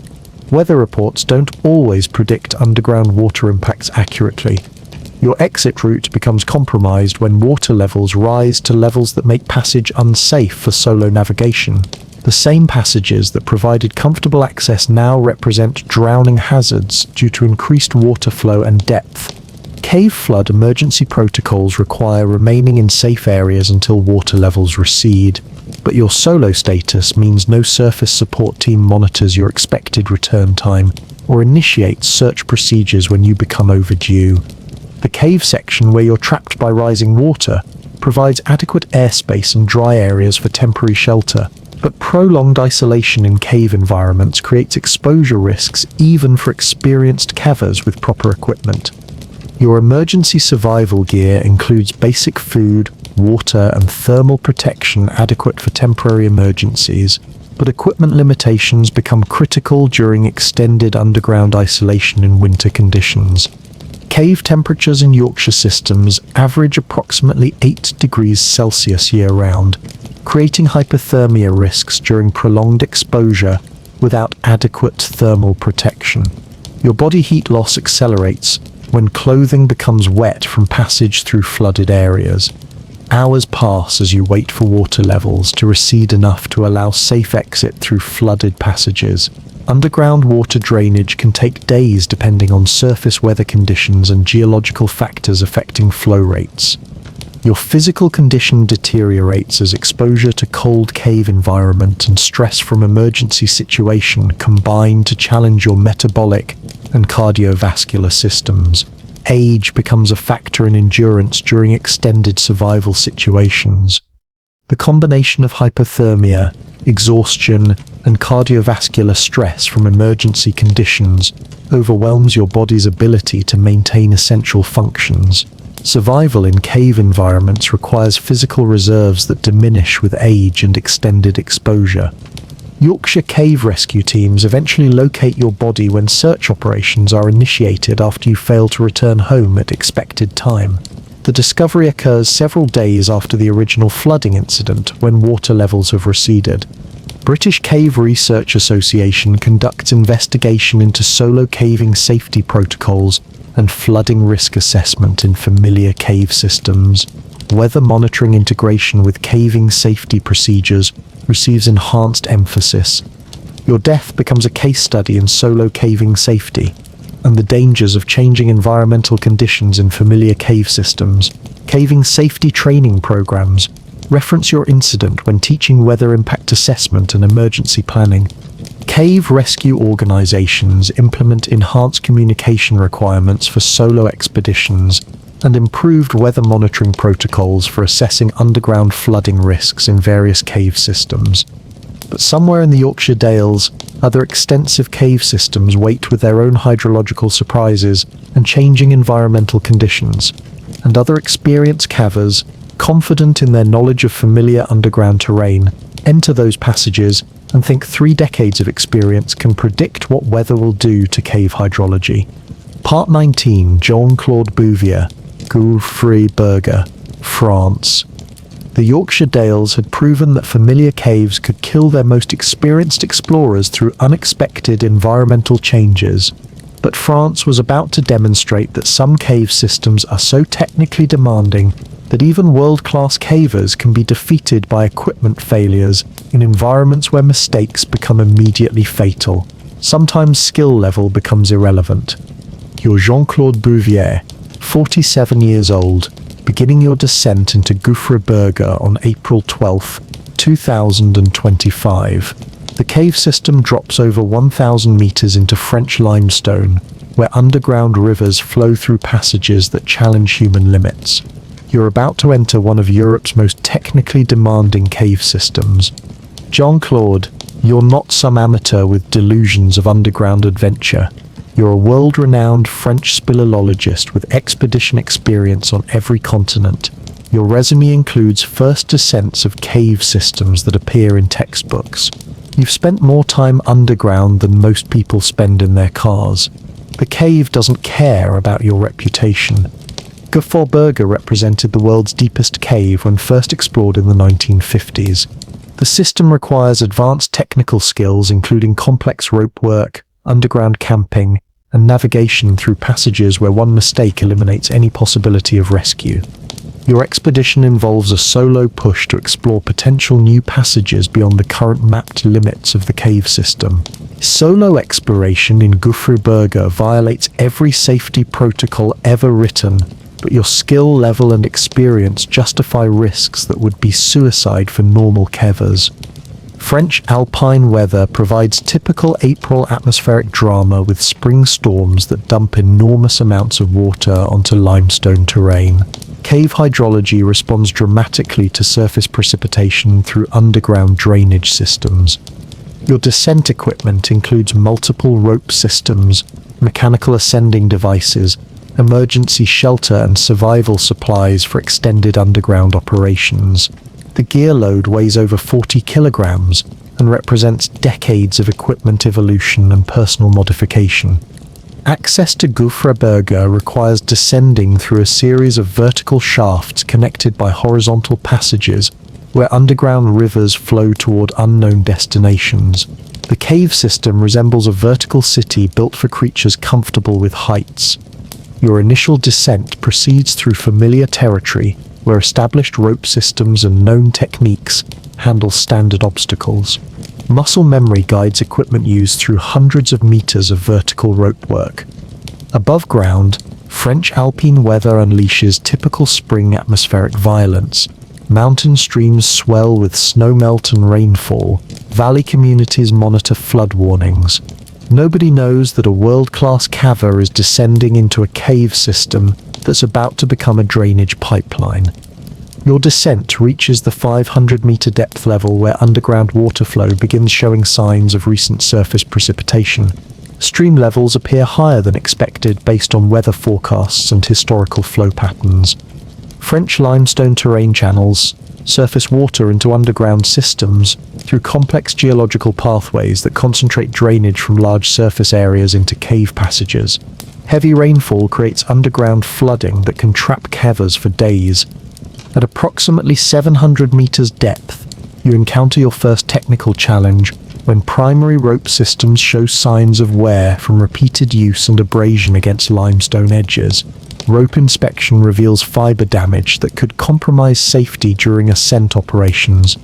Your backup rope systems provide redundancy for exactly this type of equipment, degradation, but changing to backup systems in vertical cave environment requires complex rigging procedures while suspended on rope hundreds of meters underground. The rope change procedure involves transferring your weight from damaged primary systems to backup equipment while maintaining safety margins in vertical environment. The technique requires precise coordination and familiarity with equipment configurations. During the rope system transfer, your primary ascending device experiences mechanical failure when internal components break under load. The device that should carry you back to the surface becomes an obstacle preventing ascent or descent movement. Cave equipment failures in vertical environment create immediate life-threatening situations because backup systems must function perfectly when primary equipment fails. Redundancy calculations assume independent failure modes, not cascading equipment problems. Your backup ascending device shares attachment points with the failed primary system, creating interdependency that compromises redundancy when multiple failures occur simultaneously. Equipment design assumptions prove inadequate for field conditions. Underground water flow continues increasing as surface precipitation finds its way into cave drainage systems. The vertical shafts begin carrying significant water volume that creates additional hazards for rope work and equipment operation. Water cascading down vertical shafts accelerates hypothermia development and makes rope work extremely dangerous due to reduced friction and visibility. Your equipment becomes soaked, adding weight and reducing insulation properties. The combination of equipment failure and deteriorating environmental conditions creates a survival situation that exceeds individual capability to resolve safely. Solo caving leaves no backup options when problems compound beyond single-person solutions. Your attempts to resolve equipment failures become increasingly desperate as underground water flow reaches levels that make vertical cave work impossible, even with functioning equipment. The cave system becomes a waterfall with you suspended in the middle. French cave rescue capabilities include some of Europe's most advanced technical rescue teams, but response times to gouffre burger require significant mobilization and transportation of specialized equipment to remote mountain locations. Underground communication systems don't penetrate the geological barriers between your position and surface rescue coordination.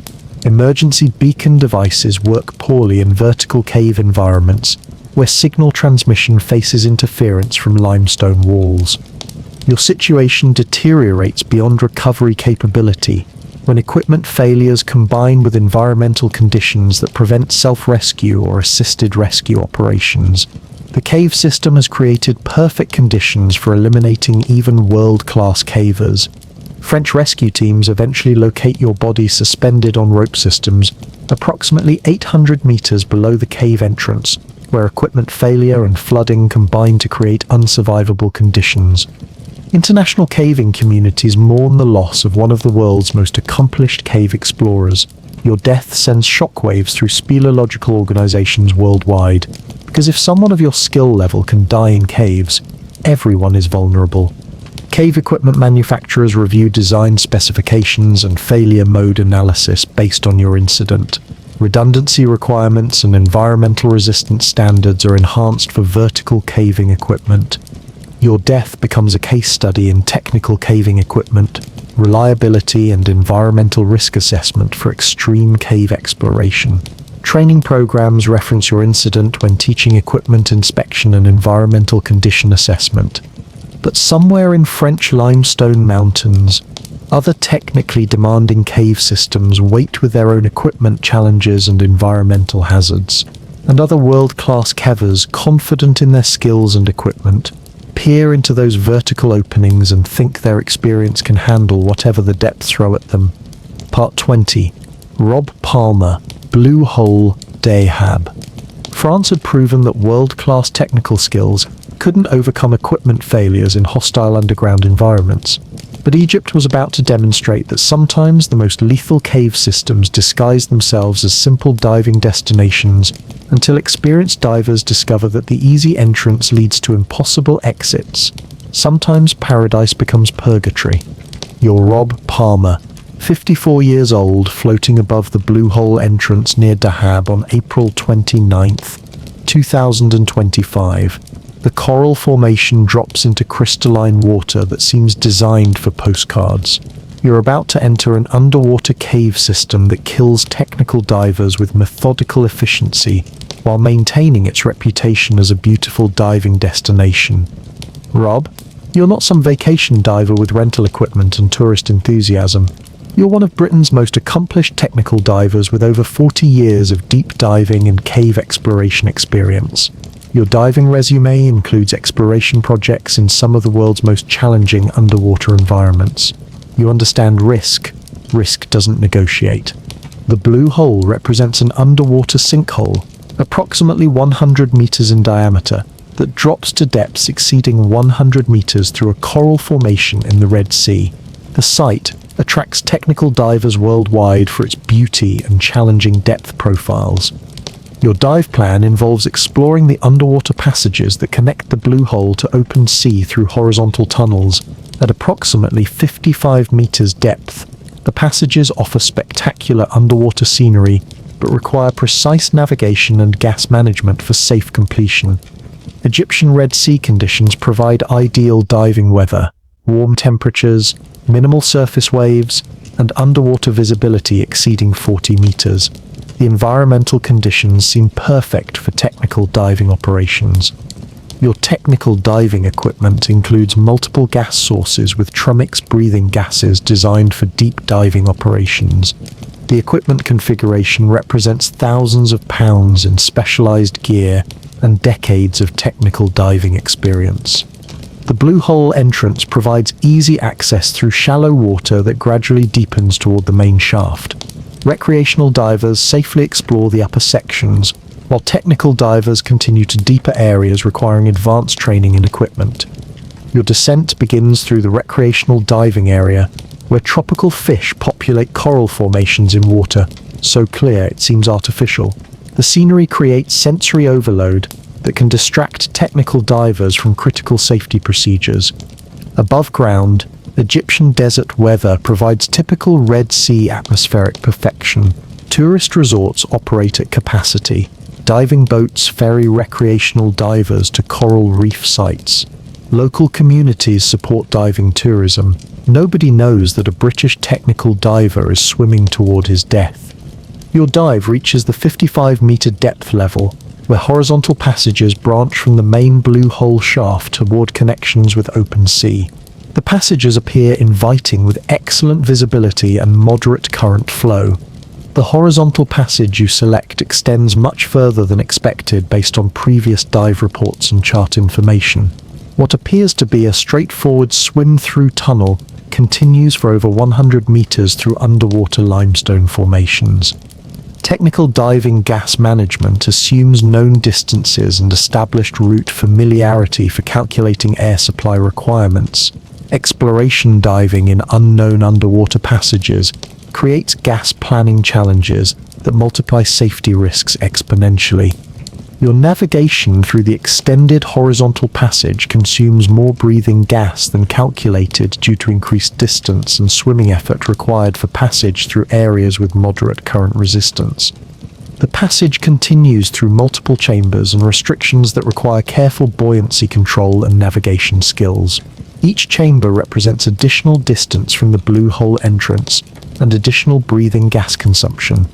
Egyptian underwater cave systems developed through limestone dissolution processes that create complex three-dimensional mazes where navigation errors can lead to dead ends or passages that exceed safe penetration limits for available gas supplies. At approximately 200 meters horizontal penetration, you realize that gas consumption has exceeded safe margins for return to the blue hole entrance using planned route. Technical diving protocols require immediate exit when gas supplies reach predetermined limits. Your attempts to reverse course and exit through the horizontal passage face the same distance and current challenges that created the original gas consumption problem. The passage has become a trap where forward and backward travel both exceed available breathing gas supplies. Technical diving emergency procedures include gas-sharing protocols for buddy teams, but solo technical diving provides no backup air sources when individual gas supplies become inadequate for safe exit from underwater cave systems. The horizontal passage branches into multiple routes during your exit attempt, creating navigation confusion in an environment where wrong turns lead to dead ends or extended underwater passages that require additional breathing gas. Red Sea underwater cave systems contain geological features that interfere with natural navigation techniques used by technical divers. Limestone formations create similar-looking passages where visual navigation becomes unreliable. Your backup breathing gas sources provide limited air supply for emergency situations, but extended underwater travel through flooded passages requires gas volumes that exceed emergency reserve calculations for most technical diving configurations. Cave diving differs fundamentally from open water technical diving because underwater caves eliminate direct access to surface air sources. Navigation errors or gas planning mistakes become fatal when surface access is blocked by geological barriers. Egyptian diving authorities maintain limited cave diving rescue capabilities, compared to European or American technical rescue resources, remote Red Sea locations, and specialized equipment requirements delay emergency response when technical divers fail to surface. Your body is eventually discovered by technical diving search teams approximately 1 week after your disappearance. Recovery operations require specialized mixed gas diving equipment and experienced cave diving personnel. Post-incident analysis reveals that the horizontal passage extends over 300 meters through underwater limestone formations before reaching open sea exits. The distance exceeds safe penetration limits for solo technical diving with standard gas supplies. International technical diving communities mourn the loss of one of Britain's most respected deep diving pioneers. Your death emphasizes the risks inherent in underwater cave exploration, even for divers with world-class experience and equipment. Egyptian diving authorities implement enhanced safety protocols for blue hole diving operations, including mandatory guide requirements for horizontal passage exploration and improved emergency communication systems for technical diving operations. Your death becomes a case study in technical diving gas management and underwater cave navigation safety. Cave diving training programs reference your incident when teaching penetration planning for unknown underwater passages. But somewhere in the Red Sea's limestone formations, other underwater cave systems wait with their own extended passages and navigation challenges, and other accomplished technical divers, confident in their experience and equipment, peer into those crystal clear waters and think their skills can handle whatever the underwater caves throw at them. Part 21. Agnes Milo Car, Tank Cave, Australia. Egypt had proven that underwater paradise could become underwater purgatory for even the most experienced technical divers. But Australia was about to demonstrate that some underwater caves are so technically demanding that they defeat divers who helped write the safety protocols for cave diving. Sometimes being a pioneer means becoming a cautionary tale.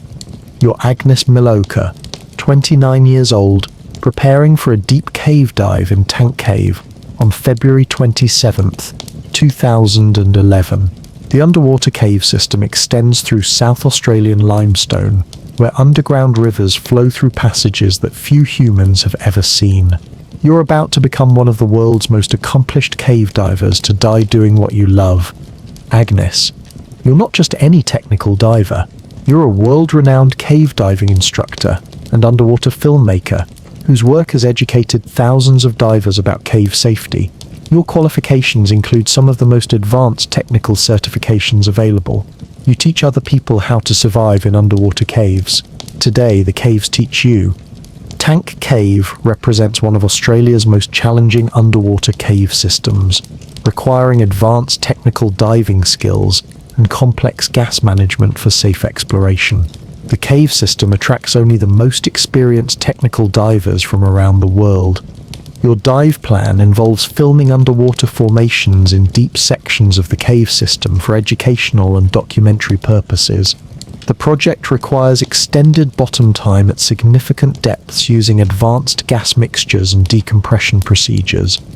Australian cave diving operates under stringent safety protocols, many developed through your own contributions to technical diving education and safety training programs. Your safety standards are being tested by the caves you helped make safer for others. Your technical diving equipment includes rebreather systems, backup gas sources, underwater camera equipment, and navigation tools representing years of equipment, evolution, and personal modification. The gear configuration weighs over 30 kilograms underwater. Tank Cave access requires boat transportation to remote coastal locations where underground freshwater systems connect to ocean environments through submerged limestone passages. The logistics resemble military operations in hostile territory. Your dive begins through clear freshwater sections where underground springs provide excellent visibility and comfortable diving conditions. The initial passages offer spectacular formations that justify the complex logistics required for access. Above ground, South Australian weather provides typical summer atmospheric conditions. Coastal communities go about daily routines. Fishing boats work offshore waters, tourist operations continue normal schedules, completely unaware that one of the world's most accomplished cave divers is swimming toward her death. Your underwater filming proceeds through increasingly challenging sections of the cave system, where passage geometry requires advanced buoyancy control and precise navigation through restrictions barely wider than human dimensions. The rebreather system you're using eliminates bubbles that would disturb sediment and provides extended underwater endurance for filming operations. Rebreathers also create unique failure modes that can kill experienced users within minutes of malfunction. At approximately 40 meters depth and 300 meters penetration, your rebreather experiences carbon dioxide scrubber failure that allows dangerous levels of carbon dioxide to accumulate in your breathing gas supply. Carbon dioxide poisoning impairs mental function rapidly. Rebreather carbon dioxide poisoning creates symptoms that experienced divers may initially attribute to depth effects or normal exertion: headache, confusion, rapid breathing. Recognition requires specific training and immediate response for survival. Your training emphasizes switching to backup gas sources immediately upon recognition of rebreather problems, but carbon dioxide poisoning affects the mental clarity needed to recognize symptoms and execute emergency procedures effectively. Cave diving emergency procedures become extremely difficult when cognitive function is impaired by carbon dioxide toxicity. Simple tasks like gas switching require mental clarity that carbon dioxide poisoning eliminates within minutes. The confined cave environment complicates emergency procedures because equipment manipulation requires more space and coordination than available in narrow underwater passages. Cave diving pushes equipment limitations constantly. Your filming equipment creates additional task loading that interferes with emergency response procedures. Camera systems and lighting equipment must be managed while dealing with life-threatening rebreather malfunction in confined underwater space. Australian cave diving protocols emphasize buddy diving for mutual assistance during emergencies, but your filming project requirements led to solo diving that eliminates backup options when individual equipment fails catastrophically. Carbon dioxide concentrations in failed rebreather systems can reach levels that cause unconsciousness within minutes of symptom onset. The timeline for effective emergency response becomes extremely compressed when rebreather failures occur. Your attempts to resolve the rebreather malfunction become increasingly uncoordinated as carbon dioxide poisoning affects motor control and decision-making ability. Equipment that should save your life becomes unusable when mental function deteriorates. Tank caves' remote location and complex access requirements delay emergency response when surface support teams realize you've exceeded planned dive time limits. Cave diving rescue operations require specialized equipment and experienced personnel. South Australian cave rescue capabilities include experienced technical divers, but response times to remote cave diving locations require significant mobilization time and transportation of specialized rescue equipment. Your body is discovered by rescue divers approximately 18 hours after your planned surface time, located in the cave section where filming operations were conducted. Post-incident analysis reveals rebreather carbon dioxide scrubber failure as the primary cause. International cave diving communities are shocked by your death because your safety standards and teaching programs have prevented countless accidents worldwide. Your death emphasizes that even safety experts remain vulnerable to equipment failures. Cave diving equipment manufacturers review rebreather design specifications and failure mode analysis based on your incident. Carbon dioxide scrubber monitoring systems and backup procedures receive enhanced development attention. Your death becomes a case study in rebreather safety and solo cave diving risk assessment. Technical diving training programs reference your incident when teaching rebreather emergency procedures and carbon dioxide poisoning recognition. Agnes Maloka Memorial Foundation is established to continue your safety education work and support technical diving research. Your death motivates safety improvements that protect future generations of cave divers. But somewhere in Australia's limestone formations, Other challenging underwater cave systems wait with their own technical demands and equipment challenges, and other accomplished cave divers, confident in their training and equipment, peer into those passages and think their expertise can handle whatever the caves throw at them. Part 22. Jack Shepherd, Ogof Fem, Nundidiu, Wales. Australia had proven that even safety educators could be killed by the very environments they taught others to navigate safely. But Wales was about to demonstrate that some cave systems are so complex that experienced cavers can become lost in passages they've explored for decades. Sometimes familiarity breeds fatal overconfidence. Your Jack Shepherd, 62 years old, beginning what should be a routine solo survey expedition in Ogof Farman DDU on March 18, 2025. The cave system extends through Welsh limestone where underground rivers carve passages that challenge human navigation abilities. You're about to discover that 40 years of caving experience doesn't guarantee safe passage through familiar territory. Jack, you're not some weekend hobbyist with expensive gear and limited experience. You're a founding member of the South Wales Caving Club with more cave surveys to your credit than most cavers have total cave visits. Your mapping work helped establish Ogof Fennan DDU as one of Britain's premier cave systems. You know these passages better than your own house. Ogof Fennan DDU represents one of Wales' most extensive cave systems, stretching for over 50 kilometres through limestone, where underground hydrology creates passages ranging from comfortable walking routes to technical challenges that require advanced skills. Your solo survey mission involves updating maps in sections where recent discoveries have extended known passage limits. Solo surveying violates current safety protocols, but your experience level and intimate knowledge of the cave system seems to justify the risk assessment. Welsh weather delivers typical March atmospheric punishment. Cold temperatures, driving rain and wind that makes outdoor activities miserable for normal humans with normal destinations. Cave environments provide shelter from surface conditions while creating their own challenges. Your survey equipment includes precision instruments for measuring passage dimensions and updating existing maps with new discoveries. The surveying process requires methodical work in confined spaces over extended time periods.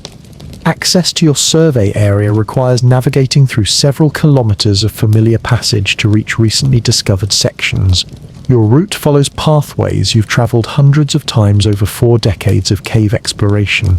The initial section of your expedition proceeds routinely through passages where muscle memory guides navigation and decades of experience handle standard obstacles. Everything feels familiar based on extensive previous experience in this cave system. Above ground, Welsh weather continues its relentless assault on anything warm or dry. Sheep huddle in stone shelters. Village residents stay indoors. Local pubs serve as refuges from atmospheric hostility. Nobody knows that an experienced caver is about to become lost in his underground backyard. Your survey work reaches recently discovered passages where new mapping requires careful measurement and documentation.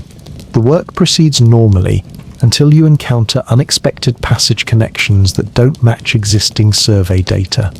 Cave systems evolve constantly through geological processes that create new passages while closing others. Water flow changes, ceiling collapses, and sediment movement can alter familiar routes significantly over time, periods measured in decades. Your attempts to reconcile field observations with existing maps create confusion about current location relative to known reference points. Passages that should connect to familiar areas lead to unmapped territory that doesn't appear on any survey. Cave navigation relies on cumulative knowledge of passage relationships and landmark recognition that can become unreliable when geological changes alter familiar routes. Memory-based navigation fails when environmental references change. The survey area contains multiple passage levels connected by climbs and scrambles that create 3-dimensional navigation challenges. Vertical movement between levels can lead to disorientation even in familiar cave systems. Your survey notes indicate discrepancies between current passage conditions and historical survey data that suggests significant changes in cave structure since original mapping operations were conducted 40 years ago. Welsh limestone geology includes unstable formations that can collapse or shift over time periods spanning decades. Cave passages that provided reliable navigation references for years can become unrecognizable after geological events. Your navigation becomes increasingly uncertain as familiar landmarks fail to appear where expected based on memory and existing maps. The cave system you know intimately has become a maze of unfamiliar passages and altered connections. Cave disorientation affects even experienced cavers when familiar environments change significantly. Psychological stress from navigation uncertainty impairs decision-making ability and increases chances of poor choices. Your attempts to retrace your route to known areas become complicated when multiple passages appear similar and lack distinctive features for positive identification. Cave passages can look remarkably uniform when viewed from different directions. The survey equipment you're carrying becomes a burden during navigation difficulties because precision instruments are heavy and fragile when rapid movement through difficult terrain becomes necessary for finding known routes. Welsh cave rescue capabilities include experienced personnel familiar with Ogof and DDU, but response times require mobilization of volunteer teams and transportation of rescue equipment to remote cave entrances. Your family becomes concerned when you fail to return home at expected time, but solo caving provides no surface support team to monitor progress or initiate immediate search procedures when problems develop. Cave rescue teams organize search operations when you're reported missing, but finding one person in 50 kilometers of cave passages requires systematic search techniques that consume significant time and manpower. The search operation discovers your body in a section of the cave system, approximately 4 kilometers from the main entrance in passages that don't appear on current survey maps. Hypothermia and exhaustion appear to be contributing factors. Investigation reveals that recent geological activity has altered passage connections in areas where you conducted survey work, creating navigation confusion that led to disorientation in previously familiar territory. Welsh caving organizations review solo caving safety protocols and implement enhanced communication requirements for survey expeditions. GPS surface tracking systems are developed for monitoring cave locations. Your death becomes a case study in cave navigation safety and the dangers of geological changes in familiar cave systems. Caving safety training programs reference your incident when teaching navigation technication protocols. Cave survey organizations implement updated mapping procedures that account for geological changes over time and require regular resurveying of established cave systems to identify alterations in passage structure. But somewhere in Welsh limestone hills, other extensive cave systems wait with their own geological changes and navigation challenges, and other experienced cavers, confident in their knowledge of familiar underground terrain, enter those passages and think decades of experience guarantee safe navigation through changing cave environments. Part 23. Ryan Mizzy He, Arkansas Cave Accident. Wales had proven that familiar caves could become deadly mazes when geological changes altered well-known passages. But Arkansas was about to demonstrate that some cave accidents result from simple human error in environments that should be perfectly safe. Sometimes the most experienced cavers die from basic mistakes. You're Ryan McGehee, 37 years old, leading a cave photography expedition in Blanchard Springs Cavern on June 4th. 2025. The cave system operates as a tourist attraction with established walkways and safety barriers. You're about to prove that even tourist caves can kill experienced cavers who make fundamental errors. Ryan, you're not some amateur photographer with cave exploration fantasies. You're a professional cave photographer with publications in National Geographic and other major magazines. Your underground photography work has documented cave systems worldwide. You understand cave safety. Today, understanding becomes irrelevant. Blanchard Springs Cavern operates as a commercial cave tour facility, with paved walkways, handrails, and lighting systems designed for public safety. The cave system provides controlled access to spectacular limestone formations through guided tour routes. Your photography project involves documenting cave formations during off hours when tourist groups aren't present. The project requires special permission from park management and coordination with cave tour operations for access to restricted areas.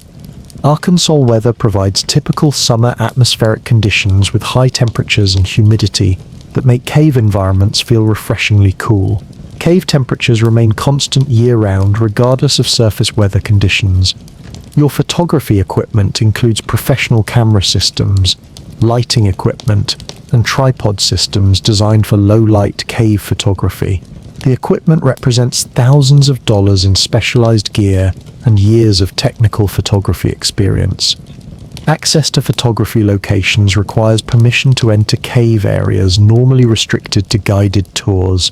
Your professional credentials and insurance coverage allow access to formations that general public cannot reach safely. The initial photography session proceeds normally through areas where established walkways provide safe access to spectacular formations.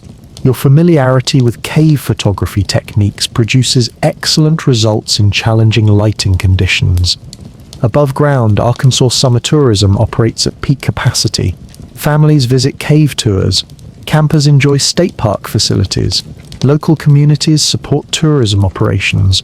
Nobody knows that a professional photographer is about to make a fatal mistake in a tourist cave. Your photography project requires accessing areas beyond established walkways to capture unique angles of formations that aren't visible from tourist routes. The access requires careful movement through areas without safety barriers. Cave photography often demands positioning equipment in locations that challenge normal safety protocols. Professional photographers must balance artistic requirements with safety considerations when working in challenging environments. Your attempt to position camera equipment for a specific shot requires crossing a section of cave floor that appears stable but conceals underlying geological instability. Cave floors can be deceptively fragile in areas where water erosion creates hidden voids. The limestone floor section collapses under your weight, dropping you into a hidden chamber approximately 15 meters below the main cave level. The fall occurs without warning when apparently solid ground gives way. Cave systems contain numerous hidden chambers and passages that may not be apparent from surface inspection. Tourist cave operations focus safety measures on known hazard areas, while unknown hazards remain unidentified. Your fall results in multiple traumatic injuries, including spinal damage, internal bleeding, and multiple fractures. The injuries are immediately life-threatening and require urgent medical intervention that isn't available in cave environments. Cave rescue operations in tourist facilities benefit from established communication systems and nearby emergency services, but medical treatment for severe trauma requires evacuation to hospital facilities equipped for advanced treatment. Arkansas cave rescue teams respond quickly to the emergency, but extracting injured persons from hidden chambers requires specialized equipment and techniques for lifting operations in confined vertical spaces. Your photography equipment is destroyed during the fall, but more importantly, the impact trauma has caused internal injuries that make survival unlikely even with prompt medical intervention. The rescue operation successfully extracts you from the hidden chamber and provides emergency medical treatment, but the delay between injury and definitive medical care affects treatment outcomes for traumatic injuries. Medical helicopter transport to trauma center facilities provides advanced surgical care, but complications from internal bleeding and spinal injuries challenge medical intervention capabilities even in hospital environments. You survive the initial medical crisis but face months of intensive treatment for spinal injuries and other trauma sustained in the cave fall.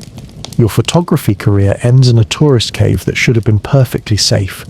Arkansas Cave Management reviews safety protocols for professional activities in cave environments and implements enhanced geological assessment procedures for areas where special access is permitted. Cave photography organizations develop safety guidelines for working in cave environments that address geological hazards not apparent during normal tourist operations. Equipment positioning protocols are enhanced. Your accident becomes a case study in cave photography safety and geological hazard assessment in commercial cave operations. Professional photography training programs reference your incident when teaching safety protocols. Tourist cave operations implement enhanced geological surveys to identify hidden chambers and unstable floor areas that could create hazards for special access activities beyond normal tourist operations. But somewhere in Arkansas limestone formations, other commercial cave systems contain hidden chambers and geological instabilities that may not be apparent during normal tourist operations, and other professional photographers, confident in their cave experience, work in those environments and think tourist caves are inherently safe for professional activities. Part 24, Cred Challen Incident, Western Australia. Arkansas had proven that even commercial tourist caves could seriously injure experienced professionals through hidden geological hazards. But Western Australia was about to demonstrate that sometimes cave diving accidents create survival stories that highlight how close death lurks even during successful rescues. Sometimes the difference between life and death measures in minutes. Your Craig Challen, 54 years old, conducting a deep cave dive in Cocklebiddy Cave on August 10th, 2025. The underwater cave system extends through Nullarbor Plain limestone where underground rivers flow toward the Southern Ocean. You're about to experience an equipment failure that nearly makes you another cave diving statistic. Craig, you're not just any recreational diver with cave diving curiosity. You're a world-renowned cave diving expert whose rescue skills saved 13 lives in Thailand's Tam Luang cave system. Your technical diving qualifications include some of the world's most advanced certifications. You understand underwater cave risks better than almost anyone alive. Cocklebiddy Cave represents one of Australia's most challenging underwater cave systems, requiring advanced technical diving skills and complex gas management for safe exploration. The cave system attracts only the most experienced technical divers worldwide. Your dive plan involves pushing the known limits of the cave system to establish new depth and penetration records. The project requires extended bottom time at significant depths using advanced gas mixtures and decompression procedures. Western Australian weather provides typical winter conditions with moderate temperatures and stable atmospheric pressure that create ideal conditions for technical diving operations. Surface conditions seem perfect for challenging underwater exploration.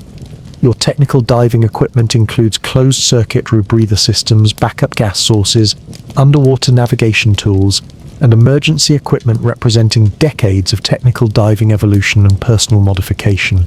Cocklebiddy Cave access requires transportation across remote Nullarbor Plain terrain, where emergency services are hours away from the nearest population centers. The logistics create challenges for emergency response if diving operations encounter problems. Your dive begins through clear freshwater sections where underground aquifers provide excellent visibility and stable environmental conditions. The initial passages offer opportunities for navigation through spectacular underwater formations. Above ground, Nullarbor Plain stretches in all directions with sparse population and limited communication infrastructure. Mining operations and research stations represent the only human activity for hundreds of kilometers. Nobody knows that a world-class cave diver is about to nearly die underwater.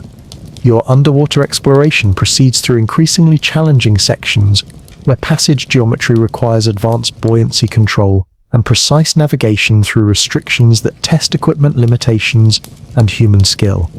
At approximately 60 meters depth and 400 meters penetration, your primary rebreather system experiences scrubber failure that allows dangerous carbon dioxide accumulation in your breathing gas supply.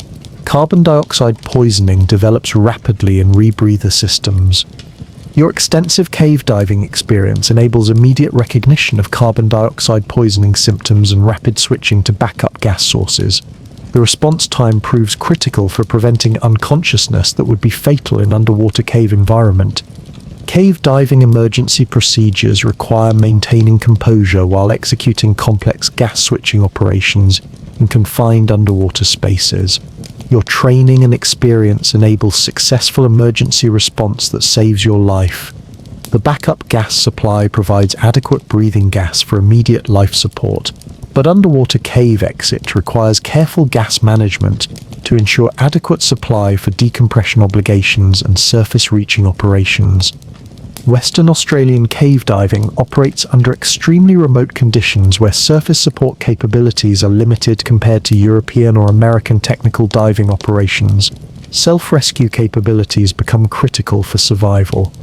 Your exit from the underwater cave system proceeds according to emergency protocols with careful attention to gas consumption rates and decompression requirements.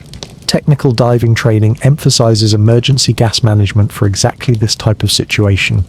The successful emergency exit demonstrates the importance of proper training, equipment redundancy, and emergency response procedures for technical cave diving operations in remote locations where rescue capabilities are limited. Surface support teams provide immediate assistance upon your return, but the incident highlights how quickly equipment failures can create life-threatening situations, even for world-class technical divers with extensive experience. Post-incident analysis reveals rebreather scrubber failure caused by manufacturing defect that created potential for catastrophic failure without warning signs. Equipment inspection procedures are enhanced based on incident findings. Australian technical diving communities study your incident for lessons about equipment, reliability, and emergency response procedures. Training programs emphasize the importance of rapid problem recognition and immediate response. Rebreather manufacturers review design specifications and quality control procedures based on your near-fatal incident. Equipment testing protocols are enhanced to detect potential failure modes before equipment reaches field operations. Your survival becomes a case study in technical diving emergency response, and the importance of proper training for equipment failure scenarios. Cave diving instruction programs reference your incident when teaching emergency procedures. International cave diving communities recognize your incident as demonstration of how quickly underwater cave diving can transition from routine operations to life-threatening emergencies, requiring immediate and effective response. But somewhere in Western Australia's limestone formations, other challenging underwater cave systems wait with their own equipment challenges and emergency scenarios, and other accomplished technical divers, confident in their training and equipment, peer into those passages and think their preparation can handle whatever the caves throw at them. Part 25. Yves Bourlou, Dent de Crolles, France. Western Australia had proven that even world-class cave diving experts could nearly die from equipment failures in remote underwater caves. But France was about to provide the final demonstration that cave exploration will always push human limits beyond safety margins, no matter how much experience and skill explorers possess. Some caves simply wait for the perfect moment to claim their victims. You're Yves Bourlou, 58 years old, preparing for what will be your final expedition into Dent de Crolles on September 15th, 2025. The cave system represents one of France's most technically demanding underground challenges, where alpine limestone creates passages that test human endurance and skill. You're about to complete a lifetime of cave exploration with one last push into unknown territory. Yves, you're not just another experienced caver with impressive credentials. You're a legendary French speleologist whose exploration work has opened some of Europe's most challenging cave systems. Your name appears in textbooks. Young cavers study your techniques. Cave systems worldwide bear your mark. Today, the mountains reclaim their own. Dent de Crolles extends through French alpine limestone. For over 60 kilometers of mapped passages where underground rivers flow through chambers that rival cathedrals in scale. The system represents decades of exploration work by multiple generations of European cavers. Your final expedition involves pushing beyond current exploration limits to document potential connections with other cave systems in the region. The project requires technical skills that have taken 5 decades to develop and equipment that represents a lifetime of cave exploration evolution. French alpine weather provides typical September conditions with early winter storms that bring snow to high elevations and create underground flooding risks in cave systems connected to surface drainage networks. Your solo expedition violates every modern safety protocol, but your experience level and intimate knowledge of catastrophically seems to justify risks that would be suicide for less experienced cavers. You've earned the right to die on your own terms. Access to unexplored sections requires navigating through kilometers of familiar territory where muscle memory guides movement through passages you've explored for decades. The initial route feels comfortable based on extensive previous experience. Your equipment load includes camping gear for multi-day underground operations, survey instruments for mapping new discoveries, and emergency supplies for extended solo operations in alpine cave environment. The descent proceeds through established routes where decades of exploration have created fixed ropes, marked passages, and emergency supply caches.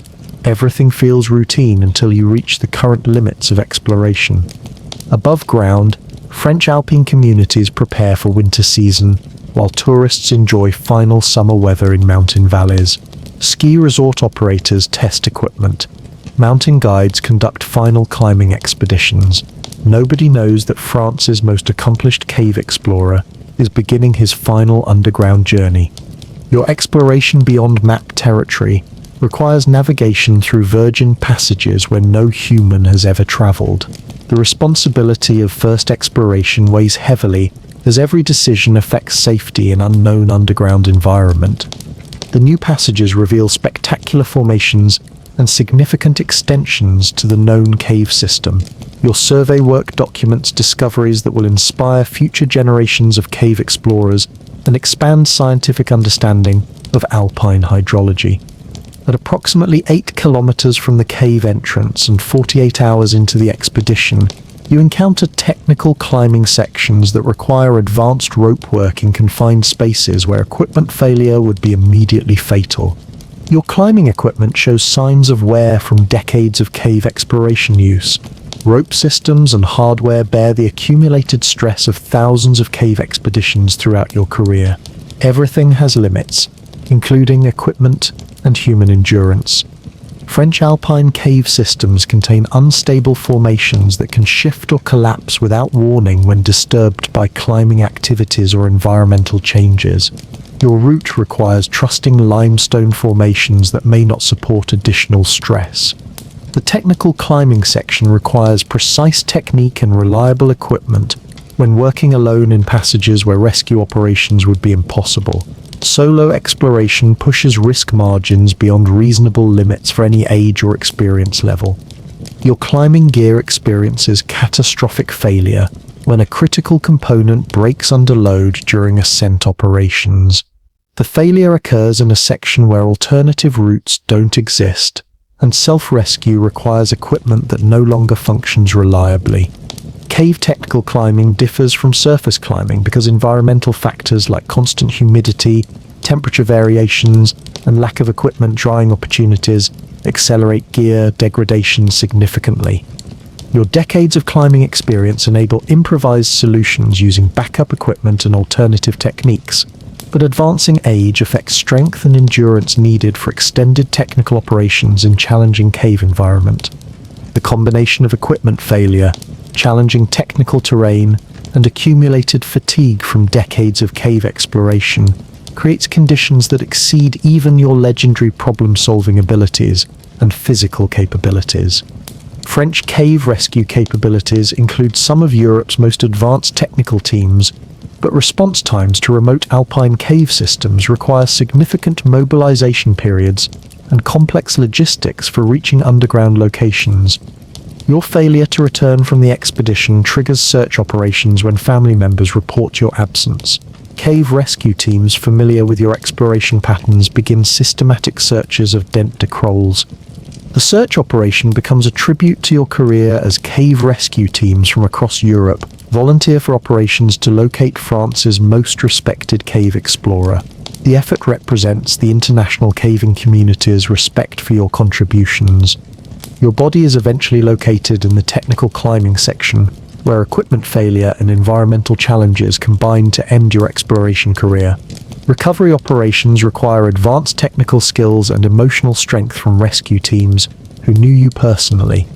European caving communities mourn the loss of one of their most accomplished explorers. Your death marks the end of an era in cave exploration and reminds everyone that underground environments never become truly safe regardless of experience level.